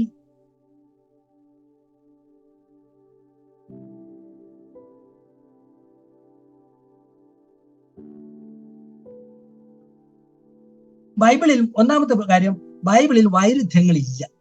അതാണ്, പരസ്പര വിരുദ്ധമായ പ്രസ്താവനകളില്ല. എന്നാൽ ബൈബിളിൽ പല പ്രശ്നഭാഗങ്ങളും, അങ്ങനെയാണ് നമ്മൾ അതിനെ കാണുന്നത്. വൈരുദ്ധ്യം എന്ന് പറഞ്ഞാൽ, വൈരുദ്ധ്യം ഉണ്ടെന്ന് പറഞ്ഞാൽ പിന്നെ നമ്മൾ ആദ്യത്തെ പ്രസ്താവനത്തെ തെറ്റ്, പരസ്പര വിരുദ്ധമല്ലേ. പരസ്പര വിരുദ്ധമായ കാര്യങ്ങളിൽ ഒന്നല്ലേ ശരിയാവുള്ളൂ, ഒന്ന് തെറ്റായിരിക്കും. ഒന്ന് ശരിയെങ്കിൽ മറ്റൊരു തെറ്റായിരിക്കും, പരസ്പര വിരുദ്ധമായ കാര്യം. എന്നാൽ അങ്ങനത്തെ വൈരുദ്ധ്യങ്ങളില്ല. പക്ഷേ പൊരുത്തപ്പെടുത്താൻ നമുക്ക് കഴിയാത്ത പല ഡിഫിക്കൽട്ട് പാസേജസ് എന്ന് പറയും, പല പ്രശ്നഭാഗങ്ങളും ബൈബിളിൽ ഇത് വ്യാഖ്യാനിച്ച് പൊരുത്തപ്പെടുത്താനായിട്ട് പ്രയാസമുള്ള, അത്ര എളുപ്പമല്ലാത്ത പല വേദഭാഗങ്ങളും ഉണ്ട്. പത്രോസ് പൗലോസിന്റെ ലേഖനങ്ങളെ പറ്റി എഴുതിയപ്പോൾ ഇങ്ങനെ വാക്കുണ്ട്. പൗലോസിന്റെ ലേഖനങ്ങളിൽ അവയിൽ ഗ്രഹിക്കാൻ പ്രയാസമുള്ളത് ചിലതുണ്ട്. ചില കാര്യങ്ങൾ ഗ്രഹിക്കാൻ പ്രയാസം, ചിലതൊക്കെ ഗ്രഹിക്കാൻ എളുപ്പമാണ്, ചിലതൊക്കെ ഗ്രഹിക്കാൻ പ്രയാസമുള്ള കാര്യങ്ങൾ ഉണ്ട്. അതിൽ അറിവില്ലാത്ത ആളുകൾ അതിനെ മറ്റു തിരുവെഴുത്തുകളെയൊക്കെ അവരുടെ ഇഷ്ടം പോലെ വ്യാഖ്യാനിച്ച് തെറ്റിക്കുന്ന പോലെ അതിനും വ്യാഖ്യാനിച്ച് തെറ്റിക്കും. അതുകൊണ്ട് അതിനെ ശരിയായി മനസ്സിലാക്കണം, അതിന്റെ വ്യാഖ്യാനം ശരിയായിരിക്കണം എന്ന് പറയും. അതുകൊണ്ട് ബൈബിളിൽ അങ്ങനെയുള്ള ചില പ്രശ്ന വേദഭാഗങ്ങളുണ്ട്. അതിന്റെ കാരണം നമുക്കറിയാം. ബൈബിളിന്റെ പുരാതനത്വം, അതിന്റെ ഭാഷയുടെ പഴക്കം, അത് സംസ്കാരം, നമുക്ക് പരിചയമില്ലാത്ത സംസ്കാരമാണ് പലതും. അതുപോലെ പകർത്തെഴുത്തിൽ വന്നതായിരിക്കുന്ന പിഴവുകൾ, കോപ്പി ചെയ്തപ്പോഴുള്ള പിഴവുകൾ ഉണ്ടാകാം. അങ്ങനെ പരിഭാഷയിലുള്ള കുറവുകൾ, ഇതൊക്കെ വരുമ്പോൾ ബൈബിളിലെ പല വേദഭാഗങ്ങളും, അനേക വേദഭാഗങ്ങളും പ്രോബ്ലം പാസേജസ് ആണ്, ഡിഫിക്കൽട്ട് പാസേജസ് ആണ്, പ്രയാസമുള്ള പാസേജസ് ആണ്. എന്നാൽ അടുത്തതായിട്ട് നമ്മൾ ചിന്തിക്കുന്നത്, എന്നാൽ ഇങ്ങനെയുള്ള ഈ പാസേജസ് ഒക്കെ മിക്കവാറും ഈ വേദഭാഗങ്ങൾക്കെല്ലാം സഫിഷ്യന്റ് ആയ മതിയായ വിശദീകരണങ്ങള് ചിന്തിച്ചു നോക്കിയാൽ നമുക്ക് കണ്ടുപിടിക്കാൻ കഴിയും. കാണുമ്പോ ഇതൊരു വലിയ പ്രശ്നമാണല്ലോ എന്നൊക്കെ പറയും. ചിന്തിച്ചു നോക്കുമ്പോ ചേടാ ഞാൻ ചിന്തിച്ചതാണല്ലോ അബദ്ധം, അവിടെ എന്നാ പ്രശ്നം അത് ചിന്തിക്കും. സാധാരണ ലോകത്തിൽ ഏറ്റവും അധികം ബൈബിളിനെ പറ്റി ചോദിച്ചിട്ടുള്ള ചോദ്യം ഏതാണെന്നറിയോ? ബൈബിളിലെ പ്രശ്ന ചോദ്യം, കയ്യിന് ഭാര്യയെ കിട്ടിയത് എവിടെയെന്നാണ്. പകുതി തമാശയായിട്ടും ഒരുപാട് സത്യമായിട്ടും പറയും. നമ്മളോട് തന്നെ പലരും ചോദിച്ചിട്ടുണ്ടാവും. ആദ്യം ചോദിക്കും കയ്യിന് ഭാര്യയെ കിട്ടി. കുറച്ചുകൂടെ ശ്രദ്ധിച്ച് വായിച്ചു നോക്കിയാൽ അറിയാം. ഭാര്യയെ കിട്ടിയത് അത് അവന് പിന്നെയും ഒരുപാട് മക്കളും പുത്രിപുത്രന്മാരൊക്കെ ഉണ്ടായിരുന്നു. പിന്നെ അതിന്റെ കാലം ഒക്കെ, എഴുത്തിന്റെ കാലം നോക്കുമ്പോൾ ഇത് കഴിഞ്ഞിട്ടല്ലേ അവരുണ്ടായത്, അത് കഴിഞ്ഞ് ഇങ്ങനെയൊക്കെ ചിന്തിച്ചേക്കാം. അതൊക്കെ യുക്തിപൂർവ്വം ചിന്തിച്ചു കഴിഞ്ഞിട്ടുണ്ടെങ്കിൽ അതൊക്കെ ഉൾക്കൊള്ളാവുന്ന കാര്യങ്ങൾ, അതൊരു പ്രശ്നമേ അല്ല എന്ന് ചിന്തിക്കുമ്പോൾ നമുക്ക് മനസ്സിലാവും. അപ്പൊ അതുപോലുള്ള ഒരുപാട് ചോദ്യങ്ങൾക്ക് ചിന്തിച്ച ഉത്തരങ്ങളാണ്. ബൈബിൾ ഡിഫിക്കൽട്ടീസ് എന്ന് പറഞ്ഞ പല പുസ്തകങ്ങളുണ്ട്. ഞാൻ ഉപയോഗിച്ചിട്ടുള്ള ഒരു പുസ്തകം ഗ്ലീസൺ ആർച്ചറുടെ ഒരു പുസ്തകം, വളരെ പ്രസിദ്ധമായിരിക്കുന്ന ഒരു പുസ്തകമാണ്. ബൈബിൾ ഡിഫിക്കൽട്ടീസ് എന്ന പുസ്തകമാണ്. ഉൽപ്പത്തി മുതൽ വെളിപ്പാട് വരെയുള്ള ആ ബൈബിളിലെ വാക്യങ്ങളുടെ പ്രശ്നവേദ ഭാഗങ്ങളൊക്കെ എടുത്തിട്ട് അത് പെട്ടെന്നുള്ള വായനയിൽ ഇതെന്താ ഇതിന്റെ അർത്ഥം എന്ന് ഒരാൾക്ക് തിരിഞ്ഞില്ലെങ്കിൽ ഇതായിരിക്കും അതിന്റെ ഉത്തരം, ഇങ്ങനെയാണ് അതിന്റെ കാരണം എന്ന് ഒക്കെ മിക്കവാറും ഉള്ളതിനെല്ലാം ഉത്തരം കൊടുത്തിട്ടുണ്ട്. അത് ചിന്തിച്ച് വായിക്കുന്ന ആൾക്ക് അതിന് ഉത്തരവുണ്ട്. അപ്പൊ ഒരു പ്രശ്നം ഇല്ല എന്ന് മനസ്സിലാവും. അതുപോലെ തന്നെ ഒരു നല്ലൊരു സ്റ്റഡി ബൈബിളോ ഒക്കെ ഉപയോഗിച്ച് കഴിഞ്ഞാൽ, അല്ലെങ്കിൽ നല്ലൊരു കമന്ററി, ഇപ്പൊ ബൈബിൾ നോളജ് കമന്ററി എന്ന് പറഞ്ഞൊരു കമന്ററി ഉണ്ട്. പഴയ നിയമത്തിലും പുതിയ നിയമത്തിലും നമ്മുടെ ഇന്ത്യയിലും അവൈലബിൾ ആയ, നമ്മുടെ OM-ലൊക്കെ അവൈലബിൾ ആയ പുസ്തകമാണ്. ഇംഗ്ലീഷ് വായിക്കാൻ അറിയാവുന്നവരാണ് ഒരു പുസ്തകം വായിച്ചാൽ മിക്കവാറും പാസേജ് ഒരു ഡിഫിക്കൽറ്റി, ഒരു പ്രത്യക്ഷത്തിലുള്ള ഒരു ചേർച്ചക്കുറവൊക്കെ പൊരുത്തക്കേടൊക്കെ കണ്ടാൽ അവരതിന്റെ വ്യാഖ്യാനം ഇങ്ങനെ അത് വ്യാഖ്യാനം ഇതായിരിക്കും അതിന്റെ കാരണം, ഇങ്ങനെ ആയിരിക്കാനാണ് സാധ്യത, ഇതായിരിക്കും അതിന്റെ ഇന്റർപ്രിട്ടേഷൻ എന്നൊക്കെ എഴുതി കഴിഞ്ഞാൽ ആ പ്രശ്നം മിക്കവാറും ഒരു പഠിക്കുന്ന ഒരാൾക്ക് അത് പരിഹരിക്കും. ഒരു ദൈവവചനം പഠിക്കുന്ന ഒരാൾക്ക് അതിന് ഉറപ്പും നിശ്ചയവും പ്രാപിക്കണമെങ്കിൽ അങ്ങനെ ഒരു പഠനത്തിന് തയ്യാറായാൽ മിക്കവാറും പ്രശ്നങ്ങളൊക്കെ അതുകൊണ്ട് പരിഹരിക്കപ്പെടുന്ന പ്രശ്നങ്ങളാണ്. മറ്റൊരു വസ്തുത നമ്മൾ ഓർക്കേണ്ടത്, പുരാവസ്തു ശാസ്ത്രവും പുരാതന സംസ്കാരത്തെ പറ്റിയും ഭാഷയെ പറ്റിയുള്ള കൂടുതൽ അറിവും നമുക്ക് ലഭിച്ചാല് പല പ്രശ്നങ്ങളും, ഇപ്പോഴത്തെ പ്രശ്നങ്ങൾ അത് പരിഹരിക്കുന്നതായിട്ട് കാണും. അപ്പൊ ആദ്യം ഈ അറിവുകൾ കുറവായിരിക്കുമ്പോൾ അവരെന്താ അങ്ങനെ ചെയ്തത്, അവരെന്താ അങ്ങനെ പ്രവർത്തിച്ചോ എന്നൊക്കെ ചോദിക്കുക, അത് തെറ്റല്ലേ, അത് ശരിയല്ലല്ലോ എന്നൊക്കെ തോന്നുന്ന കാര്യങ്ങളായിരിക്കും. പക്ഷെ കുറെ കൂടെ പഠനങ്ങളൊക്കെ വരുമ്പോൾ, ആ മേഖലയിലുള്ള ഗവേഷണങ്ങളും പഠനങ്ങളും ഒക്കെ വന്നപ്പോൾ പല പ്രശ്നങ്ങളല്ല, അത് സാധാരണമായിരിക്കുന്ന ഒരു കാര്യമാണ് എന്നും മനസ്സിലാക്കിയ ചരിത്രങ്ങളുണ്ട്. പ്രത്യേകിച്ചും ബൈബിൾ ആർക്കിയോളജി എന്ന് പറഞ്ഞാൽ തന്നെ അതിന്റെ തുടക്കം ബിബ്ലിക്കൽ ആർക്കിയോളജിയാണ്. അത് കഴിഞ്ഞിട്ടാണ് മറ്റ് ആർക്കിയോളജിയുടെ മേഖലകളിലേക്കൊക്കെ പോയതും പിന്നെ ബൈബിളിനെ തന്നെ തിരസ്കരിക്കുന്ന തരത്തിലുള്ള കാര്യങ്ങളിലേക്കൊക്കെ മനുഷ്യൻ അങ്ങനെ നീങ്ങിയതിന്റെ കാരണം ബിബ്ലിക്കൽ ആർക്കിയോളജി എന്ന് പറഞ്ഞാൽ വളരെ പുരാവസ്തു ഖനനങ്ങളും ബൈബിളിൽ പ്രധാനപ്പെട്ടതായിരിക്കുന്ന സാംസ്കാരിക കേന്ദ്രങ്ങളിൽ ഒക്കെ ഖനനങ്ങളൊക്കെ നടത്തിയെടുത്തിയ കണ്ടെത്തലുകൾ വന്നപ്പോൾ ഈ പഴയ നിയമത്തിലെ പല കാര്യവും നമുക്ക് ഗ്രഹിക്കാൻ പ്രയാസമായിട്ടുള്ള കാര്യങ്ങളൊക്കെ വ്യക്തമായി. ചില ഉദാഹരണങ്ങൾ ഞാൻ ഓർക്കുന്നു. ഒന്ന്, ഈ യാക്കോബിന്റെ ലേഖനത്തിന് ഗ്രഹബിംബം എന്ന് എഴുതിയിരിക്കുന്ന കാര്യം, ഗ്രഹബിംബം തെറഫീം എന്ന വാക്കാണ്. അത് എടുത്തുകൊണ്ട് പോയപ്പോഴാണല്ലോ ലാബാൻ പുറകെ വന്ന് അവരെ പിടിച്ചുകൊണ്ടൊക്കെ പോകുന്നത്. അപ്പൊ ടെറഫീമിനെ പറ്റിയുള്ള ഒരു കണ്ടെത്തല് ഒരുപക്ഷെ ഈ ടെറഫീം പാരമ്പര്യ അവകാശം ക്ലെയിം ചെയ്യുന്ന ഒരു ചിഹ്നമായിരുന്നിരിക്കാം. അതായത് അത് ആരുടെ കൈവശമുണ്ടോ അയാൾക്കാണ് പാരമ്പര്യ അവകാശം, അയാൾക്കുള്ളതാണ് കുടുംബത്തിന്റെ ആ പിന്തുടർച്ച അവകാശം. അതുകൊണ്ടായിരിക്കും അവർ ഓടി വന്നിട്ട് യാക്കോബ് അത് എടുത്തു എന്ന് ഓർത്തിട്ട് അത് കണ്ടെത്തുകയും അത് ഇല്ലെന്ന് ഉറപ്പ് അവരുടെ കയ്യിൽ കൊണ്ട് കാണാൻ കഴിഞ്ഞില്ലല്ലോ, അത് മറച്ചു വെച്ചത്, മകളത് മറച്ചു വെച്ചുകൊണ്ട് അവർക്ക് കാണാൻ കഴിഞ്ഞില്ല. എന്നാലും ഇതിനപ്പുറത്തേക്ക് നീ വരരുതെന്നൊരു ഉടമ്പടി ഇട്ടു. അപ്പൊ ഇതിനെ പറ്റിയുള്ള കണ്ടെത്തൽ വന്നപ്പോൾ, അല്ലെങ്കിൽ എന്തിനാണ് ഇതിന്റെ പുറകെ ഇത്രയും കഷ്ടപ്പെട്ടു പോയതെന്നും, അത് കൊണ്ടുപോയാൽ അവകാശം സ്വന്തമാക്കുന്നതിന് തുല്യമാണ്. അതുപോലെ ഒരുപാട് ഇപ്പൊ അമോര്യരെ എന്തുകൊണ്ടാണ് ഇങ്ങനെ നിഷ്ഠൂരമായി തരത്തിൽ അവരെ ഒന്നൊഴിയാതെ നശിപ്പിച്ചു കളയണമെന്ന് അന്ന് മോശയുടെ ആ കൽപ്പനയിൽ വന്ന് ജോഷുവയുടെ ഒക്കെ പറഞ്ഞതെന്ന് ചോദിച്ചാല് അതൊരു വലിയൊരു കഷ്ടമാണെന്ന് ചിന്തിക്കും. എന്നാൽ അതിനെപ്പറ്റി പഠിക്കുന്ന ആളുകൾ പറയുന്നത് പിന്നീട് നടത്തിയതായിരിക്കുന്ന ഉത്ഖനനങ്ങളിൽ ഈ അവിടെ താമസിച്ചിരുന്ന അമോര്യരുടെ സംസ്കാരത്തിൽ നടന്ന കാര്യങ്ങളൊക്കെ കണ്ടെത്തിയപ്പോൾ അതിനിഷ്ഠൂരമായിരിക്കുന്ന ഒരു സംസ്കാരമായിരുന്നു. അങ്ങനെ ഒരു സംസ്കാരത്തെ ഉച്ചാടനം ചെയ്യുന്ന ഒരു ദൈവത്തിന്റെ ന്യായവിധിയാണ് അവിടെ നടത്തിയത് എന്ന് പറയുന്നത്. അപ്പൊ ഈ കണ്ടെത്തലുകളാണ് റാസ് ഷംറാഖ് ടാബ്ലറ്റ്സ് എന്ന് പറഞ്ഞ് കണ്ടെത്തിയിരിക്കുന്ന ആ ശിലാ എഴുത്തുകളിൽ ഫലകങ്ങളിൽ ഈ കളിമൺ ഫലകങ്ങളിലുള്ള എഴുത്തുകൾ വായിച്ചിട്ടാണ് അവരുടെ നിഷ്ഠൂര കൃത്യങ്ങൾ പറഞ്ഞിരിക്കുന്നത്. അവരുടെ മക്കളെയും കുടുംബ വ്യവസ്ഥയിലൊക്കെ നിഷ്ഠൂരത. അപ്പൊ അങ്ങനെ ഒരു സംസ്കാരം നിലനിൽക്കരുതെന്ന തരത്തിൽ അതിനെ ഉന്മൂലനം ചെയ്യുകയാണ്, അതിനുള്ള ന്യായവിധിയാണ് അവിടെ നടത്തിയത് എന്ന് പറയുന്നവരുണ്ട്. അതുപോലെ പുതിയ നിയമത്തിലും പല കണ്ടെത്തലുകളും പല സംശയങ്ങളെയും സ്വൽപ്രവൃത്തിയിലും ഗ്രീക്ക് അപ്പസ്തലന്മാരുടെ യാത്രകളുടെ ഇടയിലൊക്കെ സംഭവിച്ച കാര്യങ്ങളൊക്കെ കണ്ടെത്തിയപ്പോൾ അതിനൊക്കെ ഒരു പരിഹാരം അത് അങ്ങനെ ആയിരുന്നോ എന്ന് മനസ്സിലാക്കാനായിട്ട് കഴിയും. അതുപോലെ പുതിയ ചരിത്ര വിവരണങ്ങളൊക്കെ മനസ്സിലാക്കുന്നു. ചരിത്രങ്ങളൊക്കെ വായിച്ചു കണ്ടെത്തലുകളൊക്കെ നടത്തുമ്പോൾ ബൈബിളിലെ പല പ്രശ്നങ്ങൾക്കും പരിഹാരം വരും. എന്നാൽ ഇത് പറഞ്ഞത് വഴി, നമ്മളിത് പറയുന്നത് വഴി എല്ലാ പ്രശ്നങ്ങൾക്കും പരിഹാരം വരും, എല്ലാ പ്രത്യക്ഷത്തിലുള്ള പൊരുത്തക്കേടുകളും നമുക്ക് പരിഹരിക്കാൻ കഴിയും എന്നൊന്നും നമ്മൾ ആരും അവകാശപ്പെടുന്നില്ല. ബൈബിളിൽ ചില പ്രശ്ന ഭേദഭാഗങ്ങൾ സത്യമായിട്ടും ഉണ്ട്, നമുക്കറിയാൻ മേല എന്ന് പറയുന്നതായിരിക്കും വളരെ ശരി. ഉദാഹരണം പറഞ്ഞാൽ മരിച്ചവർക്ക് വേണ്ടി സ്നാനമേൽക്കുന്നവർ എന്ത് ചെയ്യുമെന്ന് ചോദിക്കുന്ന ഒരു ചോദ്യമുണ്ടല്ലോ പൗലോസിന്റെ. എന്താണ് അത് എന്നുള്ളത് എത്ര ഡസൻ ഇന്റർപ്രിട്ടേഷൻസ് കൊടുത്താലും സാധ്യതകൾ പലതും ഉണ്ടെങ്കിലും കൃത്യമായിട്ട് ഇതാണ് അവിടെ പറയാനായിട്ട്, ഇതല്ല നമുക്ക് പറയാൻ കഴിയും. കൃത്യമായിട്ട് ഇതല്ല പറഞ്ഞതെന്ന് മറ്റുപദേശത്തിന് വിരുദ്ധം പറയാൻ പറ്റിയല്ലോ. എന്നാൽ എന്താണ് അവിടെ പറഞ്ഞത് പൗലോസോട് ഉദ്ദേശിച്ചതെന്ന് പറയാനായിട്ട് പ്രയാസമുണ്ട്.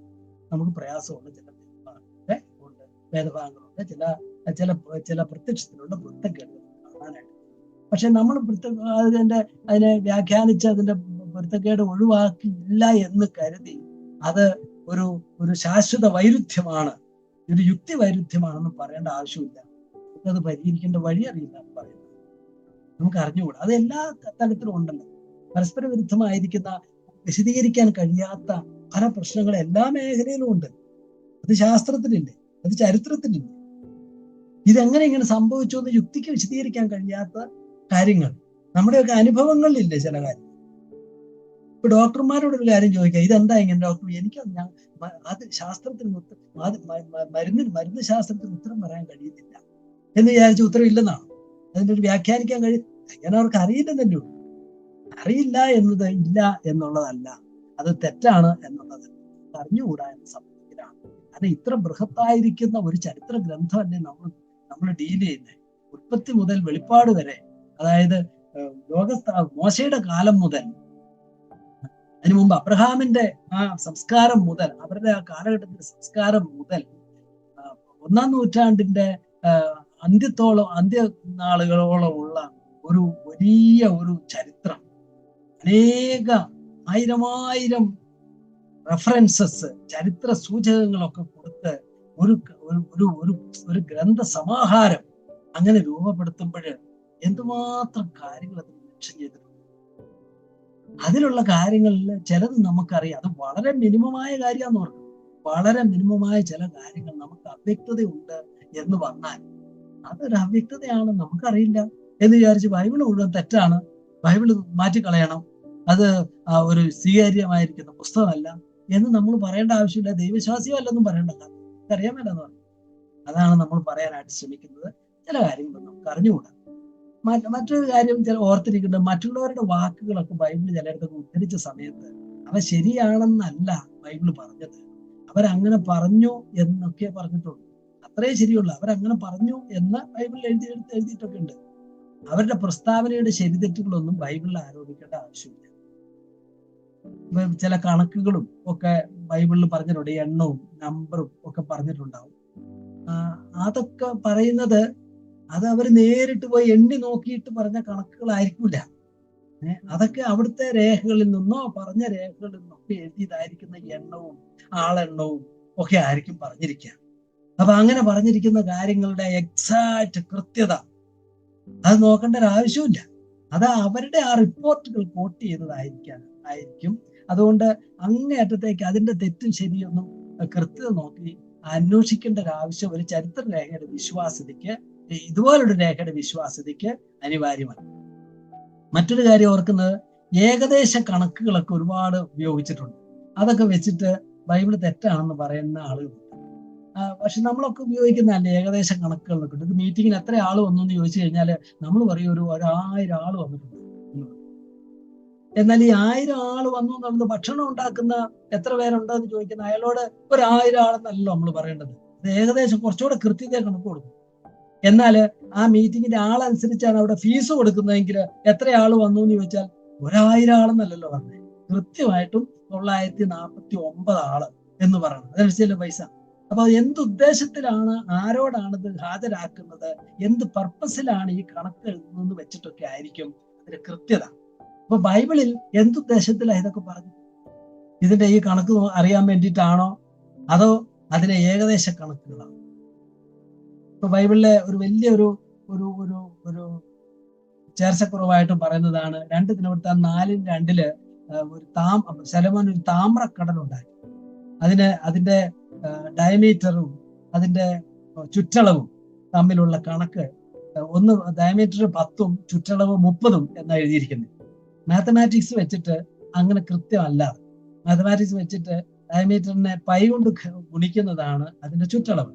അങ്ങനെ വന്നാല് 10 ഡയമീറ്റർ ഉണ്ടെങ്കിൽ 30 ചുറ്റളവ് ഉണ്ടാവില്ല, ആയിരിക്കില്ല. അത് ഒരു 3 ഇരട്ടി എന്നിട്ട് ഏകദേശ കണക്കാണ് അവിടെ പറഞ്ഞിരിക്കുന്നത്. കൃത്യം നോക്കിയാൽ 31.1459 സംതിങ് 8 അത് വരേണ്ടത്. അപ്പൊ ഈ ഒരടിയുടെ വ്യത്യാസം, ഒരു ക്യൂബിറ്റിന്റെ വ്യത്യാസം എങ്ങനെ വന്നു എന്ന് ചോദിച്ചാല് അത് അതുപോലെ തന്നെ ഒരെണ്ണം ഉണ്ടാക്കാൻ പറഞ്ഞതല്ല. അതിനെ നമുക്ക് പരിചയപ്പെടുത്തി തന്നപ്പോൾ അതിൽ ഉപയോഗിച്ചതായിരിക്കുന്ന ഒരു ഏകദേശ വിവരണമാണ് ഉപയോഗിച്ചിരിക്കുന്നത്. അതുകൊണ്ട് ബൈബിളിലെ കണക്ക് ശാസ്ത്രം തെറ്റാണ്, അതുകൊണ്ട് ബൈബിൾ തെറ്റാണെന്ന് പറയേണ്ട ഒരാവശ്യമില്ല. അതുപോലെ ഒരുപാട് ഇപ്പൊ പൗലോസ് അപ്പോസ്തലൻ 24,000 പേര് മരിച്ചു എന്ന് സംഖ്യാപുസ്തകത്തിൽ എഴുതിയിട്ട് 23,000 എന്ന് പൗലോസ് എഴുതുമ്പോൾ ബൈബിൾ തെറ്റാണ് എന്ന് പറയേണ്ട ഒരു ആവശ്യമില്ല. അവിടെ 24,000 23,000 എണ്ണത്തിന്റെ കൃത്യതയല്ല. അത് കൃത്യം 24,000 ആണെന്ന് പഴയ നിയമത്തിൽ എഴുതിയത് ഇങ്ങനെ എണ്ണി നോക്കിയിട്ട് എഴുതിയതാണോ? ഒരു ഏകദേശം കണക്ക് എഴുതി. അത് ചിലപ്പോൾ ഒരു ദിവസം മരിച്ചെന്ന് പറഞ്ഞാൽ അങ്ങനെ പറഞ്ഞിട്ടുണ്ട്. അങ്ങനെയാണോ? അപ്പൊ അതൊന്നും പറഞ്ഞ് അതിനൊക്കെ പല എക്സ്പ്ലനേഷൻസും ഉണ്ട്. കൃത്യമായിട്ട് നമുക്ക് എല്ലാം ഒന്ന് അറിഞ്ഞുകൂടെങ്കിലും അതൊക്കെ വിശദീകരിക്കാൻ കഴിയുന്നതായിരിക്കുന്ന കാര്യങ്ങളേ ഉള്ളൂ ഏകദേശ കണക്കുകളൊക്കെ ആയിരുന്നു. അതുപോലെ വേറൊരു വലിയ കാര്യമാണ് ഫിനോമിനൽ ലാംഗ്വേജ് എന്ന് പറയുന്നത്. ബൈബിളിൽ ഉപയോഗിച്ചിരിക്കുന്ന പല പൊരുത്തക്കേടുകളും ആളുകൾ പറയുന്നത് സൂര്യൻ ഉദിച്ചു എന്ന് പറഞ്ഞാൽ സൂര്യൻ ഉദിക്കും, ഭൂമിയല്ലേ കറങ്ങുന്നത്, സൂര്യന്റെ യാത്ര എന്ന് പറഞ്ഞാൽ സൂര്യനാണ് യാത്ര ചെയ്യുന്നത്, ഭൂമിയല്ലേ ചുറ്റുന്നത്, ഇങ്ങനെയൊക്കെ പറയുന്ന വാക്കുകളൊക്കെ ഉപയോഗിച്ച് പറയാണ് ഫിനോമിനൽ ലാംഗ്വേജ് എന്ന് പറഞ്ഞാൽ ഒരു കാര്യം നമ്മൾ കാണുന്ന പോലെ സംസാരിക്കും. അപ്പൊ കാണുന്ന പോലെ സംസാരിക്കുന്നത് ശാസ്ത്രീയമായിരിക്കുന്ന കൃത്യമായ വിവരണമല്ല, പക്ഷെ അതാണ് സാധാരണ മനുഷ്യന്റെ ഭാഷാരീതി. ബൈബിൾ എഴുതിയപ്പോൾ ഒരു ശാസ്ത്രീയ കൃത്യതയിൽ കാര്യങ്ങളെല്ലാം ശാസ്ത്രം എന്തെന്ന് പഠിപ്പിക്കുക, എല്ലാ കാര്യങ്ങളുടെയും ഇപ്പൊ സൂര്യോദയത്തെ സംബന്ധിച്ചുള്ള ശാസ്ത്രീയ കാഴ്ച പഠനം നൽകുന്ന അധ്യായം എന്ന് പറഞ്ഞ് ബൈബിൾ എഴുതി. അത് ബൈബിളിന്റെ വിഷയമല്ല. ബൈബിൾ എഴുതിയത് സാധാരണ ആളുകൾ ഈ കാര്യത്തെ എങ്ങനെയാണ് വീക്ഷിക്കുന്നത്, അതിലൂടെ അതേ സത്യങ്ങൾ ബൈബിള് പറഞ്ഞിട്ടുണ്ട്. അതുപോലെ ബൈബിളിൽ ഉപയോഗിച്ചിരിക്കുന്ന ഒത്തിരി കാര്യങ്ങൾ അത് എങ്ങനെയാണ് നടന്നതിന്റെ ശാസ്ത്രീയ വിവരണം നമുക്ക് അറിയുന്നത്. പ്രത്യക്ഷത്തിൽ എന്താണ് സംഭവിച്ചത്, അവരുടെ കണ്ണിന് എങ്ങനെയാണ് അത് കണ്ടത് എന്ന് അവിടെ രേഖപ്പെടുത്തിയിട്ടുണ്ട്. അതിന്റെ ശാസ്ത്രീയ വിവക്ഷ അത് കൃത്യമായിട്ട് ബൈബിളിൽ പറഞ്ഞിട്ടില്ല. അതുകൊണ്ട് അത് തെറ്റാണെന്നല്ല നമ്മൾ പറഞ്ഞത്. അത് അങ്ങനെ ഒരു എഴുത്താണ്, അതാണ് എല്ലാവരും എഴുതുന്നത്, എല്ലാവരും സംസാരിക്കുന്നത് തന്നെയാണത് എന്ന് നമ്മൾ പറയും. മറ്റൊരു കാര്യം കൂടെ, 1-2 കാര്യങ്ങൾ ഓർക്കുക. കൂടുതൽ നമ്മൾ ഇനി ചെയ്യേണ്ടതായിരിക്കുന്ന ഒരു കാര്യം, ഇങ്ങനെ ഈ പൊരുത്തക്കേടുകളും ഇങ്ങനെയുള്ള അപ്പാരന്റ് ആയിരിക്കുന്ന പ്രത്യക്ഷത്തിലുള്ളതായിരിക്കുന്ന വ്യത്യാസങ്ങളും തെറ്റെന്ന് തോന്നുന്ന കാര്യങ്ങളും ഒക്കെ കാണും. ഉദാഹരണം സുവിശേഷങ്ങളിലൊക്കെയുള്ള പൊരുത്തക്കേടുകളും പരസ്പര വിവരണത്തിൽ ചേർച്ചക്കുറവുകളും ഒക്കെ മിക്കവാറും ഒരു നല്ലൊരു ബൈബിളിന്റെ ഒരു പഠനം, ബൈബിളൊക്കെ എടുത്ത് കമന്ററി ഒക്കെ വായിച്ചു നോക്കിയാല് അതിനകത്ത് അതിന്റെ ഒന്ന് ഏതോ വായിച്ചു നോക്കിയാൽ ആരെങ്കിലും ചോദിച്ചാൽ തന്നെ നമുക്ക് അത് സംശയിക്കേണ്ട ആവശ്യമില്ലെന്ന് ഞാൻ പറയുന്നത്.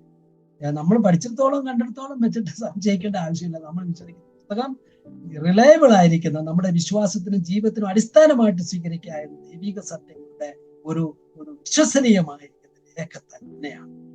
ഇനി ആർക്കെങ്കിലും പിന്നെ സംശയം ഉണ്ടെങ്കിൽ ആ 1-2 പുസ്തകങ്ങളൊക്കെ ഒന്ന് വായിച്ചു നോക്കിയാൽ നമ്മൾ ഒരുപാട് ഇതിന്റെ പുരാവസ്തു ശാസ്ത്രം നോക്കി പോകണം. അതൊക്കെ ആളുകൾ ഒരുപാട് നോക്കിയിട്ടുണ്ടോ, പരിശീലനങ്ങളും ഭാഷാ പരിചയങ്ങളും പഠനങ്ങളും ഒക്കെ ആളുകൾ ചെയ്തിട്ടുണ്ട്. അവരതൊക്കെ നല്ല ഭംഗിയായിട്ട് ലെൻസ്കിയുടെ ഒരു എക്സജറ്റിക് കമന്ററി എടുത്ത് വായിച്ചു നോക്കിയപ്പോൾ ഈ കാര്യങ്ങളൊക്കെ അത് ഇത്രയേ ഉള്ളൂ, ഇത്രയും കാര്യങ്ങളൊക്കെ അവിടെ ഉള്ളൂ. എന്ന് അവിടെ എഴുതിയിട്ടുണ്ട്. അത് മനസ്സിലാക്കുമ്പോൾ ഇതാണോ വലിയ തെറ്റായിട്ട് ആളുകൾ പറയുന്നെന്ന് തോന്നും. പിന്നെ നമുക്ക് ചെയ്യാവുന്ന ഒരു കാര്യം, അന്വേഷണം നിർത്തണ്ട. ഇനിയിപ്പോ ഒരു സംശയക്കാരത്തിൽ ഉണ്ടെങ്കിൽ കൂടുതൽ തെളിവുകൾക്ക് വേണ്ടി അന്വേഷിക്കണം. ചിലപ്പോൾ കുറച്ചുകൂടെ കഴിയുമ്പോൾ കുറച്ചുകൂടെ വ്യക്തത വരും. ഇപ്പൊ ചില കാര്യങ്ങളൊക്കെ സയന്റിഫിക് ആയ കാര്യങ്ങളൊക്കെ പുരോഗമിക്കുമ്പോൾ, സൈക്കോളജി, പാരാസൈക്കോളജി, ഇങ്ങനെയുള്ള കാര്യങ്ങൾ, ശാസ്ത്രീയ കാര്യങ്ങളൊക്കെ കണ്ടെത്തി കഴിയുമ്പോൾ, കുറച്ചുകൂടെ കണ്ടെത്തുമ്പോൾ ചേട്ടാ ഇത് ശരിയാണെന്ന് തോന്നുന്നല്ലോ എന്നൊക്കെ തോന്നും. ഇപ്പൊ ശാസ്ത്രത്തിൽ തന്നെ ഈ ഭൂമിക്ക് ഒരു ആരംഭം ഉണ്ടെന്ന് ബൈബിൾ പറഞ്ഞപ്പോൾ 1960 മുമ്പുണ്ടായിരിക്കുന്ന എല്ലാ ശാസ്ത്രജ്ഞന്മാരും ഭൂമിക്ക് ആരംഭമില്ല, പ്രപഞ്ചം എങ്ങനെയും ഈ പ്രപഞ്ചം ഇങ്ങനെ തന്നെയാ ഇരുന്നതെന്ന് പറഞ്ഞിരുന്ന ആളുകളാണ്. നമ്മൾ ബൈബിൾ പരിശോധിച്ചവർക്കും ഒരു വലിയ പ്രശ്നമായി പോയായിരുന്നു അത്. ഇതിന്റെ ആരംഭം ഉണ്ടെന്ന് പറയും. പക്ഷെ ബിഗ് ബാങ് തിയറി ഒക്കെ വന്നു കഴിഞ്ഞപ്പോൾ, ഞാൻ ബിഗ് ബാങ് ശരിയാണോ അല്ലയോ എന്ന് പറയുകയല്ല, ആ തിയറി വന്നു കഴിഞ്ഞപ്പോൾ, ആ തിയറിയും വന്നപ്പോൾ അപ്പൊ ഈ പ്രപഞ്ചത്തിന് ആരംഭമുണ്ടോ? അപ്പൊ അതല്ലേ ബൈബിൾ പറയുന്നത്. സത്യത്തിൽ ബിഗ് ബാങ് തിയറിക്ക് ആദ്യകാലത്ത് ആളുകൾ എതിര് പറഞ്ഞതിന്റെ ഒരു മുഖ്യ കാരണം പ്രപഞ്ചത്തിന് ആരംഭം ഉണ്ടെന്ന് പറഞ്ഞാൽ ബൈബിൾ ശരിയാന്ന് പറയല്ലേ എന്ന് അവർ ചോദിച്ചത്. സത്യത്തിൽ അങ്ങനെ അല്ല എന്ന് പറയാനായിട്ട് ബിഗ് ബാങ്കുകാർ പരമാവധി ശ്രമിക്കുന്നുണ്ട് ഇന്ന്. പക്ഷെ പ്രത്യക്ഷത്തിൽ നോക്കുമ്പോ ബൈബിളിൽ പറഞ്ഞല്ലേ ശരി, ഒന്നുമില്ലായ്മയിൽ നിന്നും ഉണ്ടായി എന്നല്ലേ പറഞ്ഞു. അതല്ലേ അവിടെ പറഞ്ഞതെന്ന്. അപ്പൊ ബൈബിൾ ശരിയാന്നല്ലേ നിങ്ങൾ പറയുന്നതെന്നാണ് ചോദിച്ചു വരിക. അല്ലാതെ ഇവല്യൂഷനെ പറ്റി പറയുന്ന കാര്യങ്ങള് ആളുകൾ ഇവല്യൂഷനെ പറ്റി പറഞ്ഞപ്പോൾ അന്ന് ബൈബിളില് പറയുന്നതല്ല ശരി, ഇവല്യൂഷനിലൂടെയാണ് ദൈവം ഈ ജീവിവർഗങ്ങളെ രൂപപ്പെടുത്തിയെടുത്തതെന്ന് പറയാനായിട്ട് ആളുകൾ പരിശ്രമിച്ചപ്പോഴാണ് DNA കണ്ടുപിടുത്തം. അത് കണ്ടുപിടിച്ചു കഴിഞ്ഞപ്പോൾ ഇതിനകത്തുണ്ടായിരുന്ന ഡിസൈനുകളും അതിന്റെ ലാംഗ്വേജസും ഇൻഫർമേഷനും അറിവുകളും ഇതിനെ ഒരു കമ്പ്യൂട്ടർ ലാംഗ്വേജ് പോലെ എഴുതി വെച്ചിരിക്കുന്ന അക്ഷരങ്ങൾ കൊണ്ട് എഴുതിയിരിക്കുന്നതായിരിക്കും എഴുത്തുകളും, അങ്ങനെ ജനറ്റിക് ട്രെൻഡ്സ് ഒക്കെ കൈമാറ്റം ചെയ്യപ്പെടുന്നു. അതിന്റെ സങ്കീർണതകളുടെ ആഴങ്ങളിലേക്ക് എത്തിയെന്നല്ല, അല്പം കൂടി ചെന്നപ്പോൾ ഇതെങ്ങനെ കഴിയും എന്ന ചോദ്യമാണ്. പണ്ടൊക്കെ ആളുകള് യൂറി മില്ലറിന്റെ നിരീക്ഷണം നടത്തുന്ന സമയത്ത് കുറച്ച് രാസവസ്തുക്കളൊക്കെ ഇട്ടിട്ട് കറണ്ട്, ഹൈ പവർ കറണ്ട് കടത്തി വിട്ടപ്പോൾ ജീവതന്മാത്ര ഉണ്ടായി എന്ന് പറഞ്ഞ് വിശ്വസിച്ചിരുന്ന ആളുകള് അതൊക്കെ വിവരക്കേട് പൊട്ടത്തരമാണെന്ന് പറഞ്ഞു. അതുകൊണ്ട് പൊട്ടത്തരത്തിന് ഞങ്ങൾ എന്തോ ഒന്നും ചെയ്തിരുന്നല്ല അവിടെ പറയുന്നത്. അതിലൂടെ ജീവൻ ഉണ്ടായെന്ന് തെളിയിക്കുന്നത് പോലെ അബദ്ധം ലോകത്തിലില്ല എന്നാണ് പിന്നെ ശാസ്ത്രം പുരോഗമിച്ചത്. അപ്പൊ ഇത് എവിടുന്നുണ്ടായി ജീവൻ? ചില ശാസ്ത്രജ്ഞർ ചിലർ പറയുന്നത് ഈ ഭൂമിയിൽ ഉണ്ടാകാൻ പറ്റൂല, അന്തരീക്ഷത്തിൽ നിന്നും ഔട്ടർ സ്പേസിൽ നിന്നും എവിടുന്നോ വന്നു വീണതാണെന്ന്. അപ്പൊ സൂക്ഷിച്ചിരുന്നാൽ മതി. നമ്മൾ ബൈബിൾ തെറ്റാണെന്നൊന്നും പറഞ്ഞ് ബൈബിളിൽ മുഴുവൻ തെറ്റാണെന്നൊന്നും പറയണ്ട. നമുക്ക് അറിയാൻ മേലാത്ത സംബന്ധിച്ച് അവതരിക്കുക. കുറച്ചുകൂടെ കഴിയുമ്പോൾ ഈ തെറ്റാണെന്ന് പറയാനായിട്ട് കഷ്ടപ്പെടുന്ന ആളുകൾ തന്നെ നമ്മുടെ മുമ്പിൽ പറയുന്നു, ശരിയാണല്ലോ, ഇത് ശരിയാണോ. ആന്റണി ഫ്ലൂ എന്ന് പറയുന്ന ആ ലോകത്തിലെ ഏറ്റവും പ്രസിദ്ധനായി അറിയപ്പെട്ട് അടുത്ത കാലത്ത് മരിച്ചുപോയ അദ്ദേഹം നിരീശ്വരവാദത്തിന്റെ, നമ്മുടെ ഭാഷയെ പറഞ്ഞാല് അതിന്റെ ആധികാരികത സോച്ചാൽ അവസാനം അദ്ദേഹം ദൈവവിശ്വാസത്തിലേക്ക് വന്നു. ദൈവമുണ്ട്, യേശുക്രിസ്തു ദൈവം രക്ഷിക്കപ്പെട്ടൊന്നും പറഞ്ഞില്ലെങ്കിലും ഒരു ദൈവമുണ്ട്. അദ്ദേഹത്തിന്റെ പുസ്തകം അറിയാലോ, There is no God, there is God എന്നെഴുതിയ ഒരു പുസ്തകം അദ്ദേഹം വേറെ ആളും ചേർന്ന് എഴുതി പരിചയപ്പെട്ടിട്ടുണ്ടാവും. അദ്ദേഹം പറഞ്ഞ ഒറ്റ കാര്യം, ഫിലോസഫി എപ്പോഴും പറയുന്നത് lead where the evidence goes, lead to where the evidence compels എന്നാണ് എഴുതി. എവിഡൻസ് നോക്കുമ്പോൾ ഒരു പ്രപഞ്ചത്തിന് ഒരു ആരംഭം ഉണ്ടെങ്കിൽ ഇതിനൊരു ആരംഭം ഇല്ല എന്ന് പറയാൻ കഴിയുന്നില്ല എന്ന് പറഞ്ഞാണ് അദ്ദേഹം. എന്ന് പറഞ്ഞിട്ടാണ് അദ്ദേഹത്തിന്റെ അവസാന കാലത്ത് മരിക്കുന്നതിന് മുമ്പ് അദ്ദേഹം എഴുതി വെച്ചത് മുഴുവൻ എന്തായിരുന്നു? ലോകത്തിലെ നിരീശ്വരതയുടെ പാഠപുസ്തകം. നമ്മളൊരു തീരുമാനമൊന്നും പറയണ്ട. സയൻസിന് വേണ്ടിയിട്ട് ബൈബിളിനെ മാറ്റേണ്ട കാര്യമില്ല. ആരോ പറഞ്ഞതുപോലെ Bible wedded two science will be A widow tomorrow എന്ന് പറഞ്ഞതുപോലെ, ഇന്ന് ബൈബിളിനെ സയൻസിനോട് കല്യാണം കഴിപ്പിക്കാനായിട്ട് ശ്രമിച്ചാൽ നാളെ സയൻസ് അവരുടെ വാക്ക് മാറ്റി പറയുമ്പോഴും പിന്നെ ബൈബിൾ പിന്നെ എന്ത് ചെയ്യും? പിന്നെ ആരെങ്കിലും കല്യാണം കഴിക്കാനായിട്ട്. അതുകൊണ്ട് let Bible stay where it is. ദൈവത്തിന്റെ തിരുവെഴുത്തുകൾക്ക് മാറ്റം വന്നു. ദൈവത്തിന്റെ വചനം ദൈവം പറഞ്ഞിട്ടുണ്ട്, നിന്റെ വചനം സത്യമല്ലോ. കർത്താവ് പറഞ്ഞു, നിന്റെ വചനം സത്യമല്ലോ. ദൈവവചനത്തിൽ സത്യമേ. എന്ന് പറഞ്ഞാൽ ദൈവം അതിന് സയൻസ് പഠിപ്പിക്കുന്നു, ശാസ്ത്രം പഠിപ്പിക്കുന്നു, അതൊന്നും അല്ല നമ്മൾ പറഞ്ഞത്. അത് പറയുമ്പോൾ ഒരു കാര്യം നമ്മൾ ഓർക്കണം. എന്നാൽ ശാസ്ത്രത്തെ പറ്റിയോ സയൻസിനെ പറ്റിയോ ചരിത്രത്തെ പറ്റിയോ ദൈവവചനം ഒരു ഒരു ഒരു ഒരു ഒരു ആധികാരികമായ പ്രസ്താവന നടത്തുന്നതായി കണ്ടാൽ സത്യമാണ്. അത് നമുക്ക് മുറുകെ പിടിക്കാം. അത് സത്യമാണ്. ഇന്നലോളം കണ്ടിടത്തോളം സത്യമാണ്. ചില കാര്യങ്ങളൊക്കെ നമുക്ക് സത്യമാണെന്ന് തെളിയിക്കാൻ സത്യമാണെന്നുള്ളതിന്റെ എങ്ങനെയാണ് സത്യം എന്ന് വിശദീകരിക്കാൻ കഴിയും. അത് അസത്യമാണ്. തെളിവ് വരുമ്പോൾ മറ്റു പലതും പോലെ നമുക്ക് അത് തെളിയിക്കാനായിട്ട്. അതുകൊണ്ട് ദൈവവചനം ആ സാക്ഷ്യം നൽകുമ്പോൾ ആ സാക്ഷ്യം ത്തിന്റെ തെളിവുകൾ ആണ് ഈ പ്രശ്ന വേദഭാഗങ്ങളുടെ ഒക്കെ പരിശോധിച്ച് നോക്കുമ്പോൾ അതിലൂടെയൊക്കെ നമ്മൾ സത്യമാണല്ലോ, സത്യമാണ്, സത്യമാണ്. എന്നാൽ ഒരു കാര്യം നമ്മൾ ഓർക്കണം. ഒരു കാര്യം നമ്മൾ മുറുകെ പിടിക്കാൻ, ഒരു വസ്തുതയെ നമ്മൾ മുറുകെ പിടിക്കാൻ 100% കൺഫർമേഷൻ വേണോന്ന് ചോദിച്ചാൽ 100% കൺഫർമേഷനിലല്ല, ഉറപ്പിലല്ല നമ്മൾ വസ്തുതകളെ നമ്മൾ മുറുകെ പിടിക്കുന്നത്. മതിയായ ഉറപ്പുകളിൽ മേലാണ്. ഒരു ബസ്സേ നമ്മൾ കയറുമ്പോൾ ഇത് നമ്മളെ കൊണ്ടുപോകുന്ന 100% ഉറപ്പിലല്ല, സഫീഷ്യന്റ് ആയ ഉറപ്പിലാണ്. ചിലപ്പോൾ ഒരു ഓപ്ഷൻ ഉണ്ടാവും, എത്തിയാലെന്നുള്ള ഓപ്ഷനൊക്കെ ഉണ്ടാവും. അതുപോലെ അനുഭവപരമായിരിക്കുന്ന കാര്യങ്ങളിലെല്ലാം, അല്ലെങ്കിൽ പിന്നെ കണക്കിലൊക്കെ ആയി 2 2 4 എന്നുള്ളത് അത് 5 ആകാനും 3 ആകാനും കഴിയണം. ഇത് അങ്ങനെയുള്ളൊരു കാര്യമാണ്. ഇത് ഇങ്ങനെയുള്ള അനുഭവപരമായിരിക്കുന്ന കാര്യങ്ങളിൽ നമ്മുടെ ഉറപ്പുകൾ ഇരിക്കുന്നത് മതിയായ തെളിവുകളിൽ മേലാണ് ഇരിക്കുന്നത്. ദൈവവചനം അസന്നിഗ്ധമായിട്ട് നമ്മളോട് പറഞ്ഞു. ദൈവവചനത്തിന് മാറ്റം, ദൈവവചനം സത്യമാണ് എന്ന് നമ്മളോട് പറയുമ്പോൾ അതൊരു ഒരു പ്രസ്താവനയാണ്, ഒരു അവകാശവാദം തന്നെയാണ്. എന്നാൽ സുബോധമായിട്ട് നമ്മൾ ബൈബിൾ തുറന്ന് 1-ാം പേജ് മുതൽ അവസാനത്തെ പേജ് വരെ വായിച്ചു നോക്കിയിട്ട് നമ്മുടെ ആ ഇൻഡക്റ്റീവായ നമ്മുടെ തെളിവുകളും പരിശോധനകളും ഒക്കെ നടത്തും തോറും സത്യമാണല്ലോ, ശാസ്ത്രീയമായിട്ട് അബദ്ധങ്ങളില്ലല്ലോ, ചരിത്രപരമായ ഇതിൽ അബദ്ധങ്ങളില്ലല്ലോ, മനഃശാസ്ത്രപരമായ ഇതിൽ അബദ്ധങ്ങളില്ലല്ലോ, അനുഭവപരമായ അബദ്ധങ്ങളില്ലല്ലോ, ഇത് മനുഷ്യന്റെ കാര്യം തന്നെയാണല്ലോ, എന്റെയും നിന്റെയും ഒക്കെ അനുഭവം തന്നെ അതുപോലെയാണല്ലോ ഇതിൽ പറഞ്ഞിരിക്കുന്നത്, ഇതില് യുക്തിപരമായ അബദ്ധങ്ങളില്ലല്ലോ, ഇതിലെന്ത് അയുക്തിയാണ് ഇതിലുള്ളത്? പിന്നെയും ഇത് നമ്മളെ ഈ ദൈവവചനത്തിന്റെ പ്രസ്താവനയെ ഉറപ്പിക്കുകയാണ്. കർത്താവ് പറഞ്ഞു, ഞാൻ തന്നെ വഴിയും സത്യവും ജീവനുമാകുന്നു. യേശു ക്രിസ്തു എന്ന ആ ഗുരുനാഥനെ, ആ ഉപദേഷ്ടാവിനെ വിശ്വസിക്കാനല്ലാതെ അവരെ അവിശ്വസിക്കാനായിട്ട് ഇതുവരെ നമുക്ക് മതിയായ തെളിവുകൾ കിട്ടിയിട്ടില്ല. ഇതുവരെ കിട്ടിയ എല്ലാ തെളിവുകളും മുറുകെ പിടിച്ചു പോകണം. എന്നാൽ ഒരു കാര്യങ്ങൾ ഓർക്കണം, ബൈബിളിന്റെ സന്ദേശം കണക്ക് സയൻസും എക്കണോമിക്സും ഫിലോസഫിയും ഒന്നും അല്ല. സന്ദേശം അത് ദൈവരാജ്യത്തെ പറ്റിയുള്ള ആത്മീയ സന്ദേശമാണ്. അത് പറയാനാണ് അത് പറഞ്ഞത്, അല്ലാതെ കണക്കും സയൻസും ഒന്നും നോക്കാനൊന്നുമല്ല. അതുകൊണ്ട് ഇവിടെ ഇനി ചില കാര്യങ്ങൾക്ക് തീർച്ച വന്നില്ലെങ്കിൽ പോലും നമുക്ക് മതിയായ ഉറപ്പുകളുണ്ട് എങ്കിൽ കർത്താവായ യേശു ക്രിസ്തു നമുക്ക് കാണിച്ചു തന്ന, ബൈബിൾ നമുക്ക് കാണിച്ചു തന്നതായിരിക്കുന്ന, കർത്താവ് എൻഡോഴ്സ് ചെയ്തതായിരിക്കുന്ന ആ ഉപദേശത്തെ നമ്മുടെ നിത്യജീവന് വേണ്ടി നമുക്ക് തെറ്റുവരും.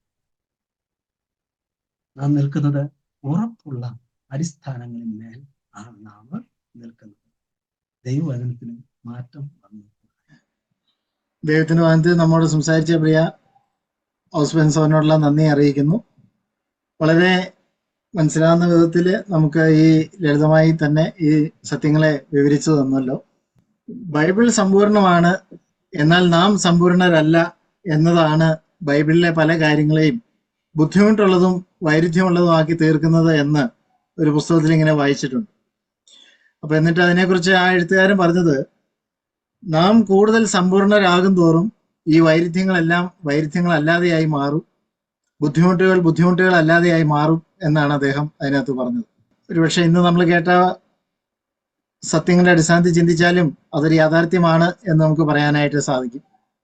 ദൈവവചന സത്യങ്ങളെ നമ്മൾ ശരിയായ നിലയിൽ മനസ്സിലാക്കേണ്ടത് നമ്മളുടെ നിലനിൽപ്പിനും നമ്മുടെ വളർച്ചയ്ക്കും വളരെ ആവശ്യമുള്ള ഒരു കാര്യമാണ്. ഒരുപക്ഷെ എനിക്ക് തോന്നുന്നു നമ്മൾ ഈ ചോദ്യം നമ്മളോട് തന്നെ ചോദിക്കേണ്ട ഒരു ആവശ്യമില്ല. ബൈബിളിൽ വൈരുദ്ധ്യമുണ്ടോ നമ്മൾ ചോദിക്കേണ്ട ആവശ്യമില്ല. കാരണം ബൈബിൾ ദൈവത്തിന്റെ വചനമാണല്ലോ. എങ്കിലും ഒരുപക്ഷെ പല സംശയങ്ങൾ നമുക്ക് ഈ വിഷയത്തിൽ ഉണ്ടാവാനുള്ള സാധ്യതയുണ്ട്. ഇന്ന് നമ്മൾ കേട്ട ക്ലാസിന്റെ വെളിച്ചത്തിലും അതുപോലെ നമുക്ക് നേരത്തെ തന്നെ നമ്മുടെ മനസ്സിൽ ഉരുത്തിരിഞ്ഞിട്ടുള്ള പല സംശയങ്ങളും ഒക്കെ ഉണ്ടാവാം. ആ കാര്യങ്ങളെക്കുറിച്ച് നമുക്ക് തുടർന്ന് ചർച്ച ചെയ്യാനുള്ളതായിരിക്കുന്ന സമയമാണ് ഇനി.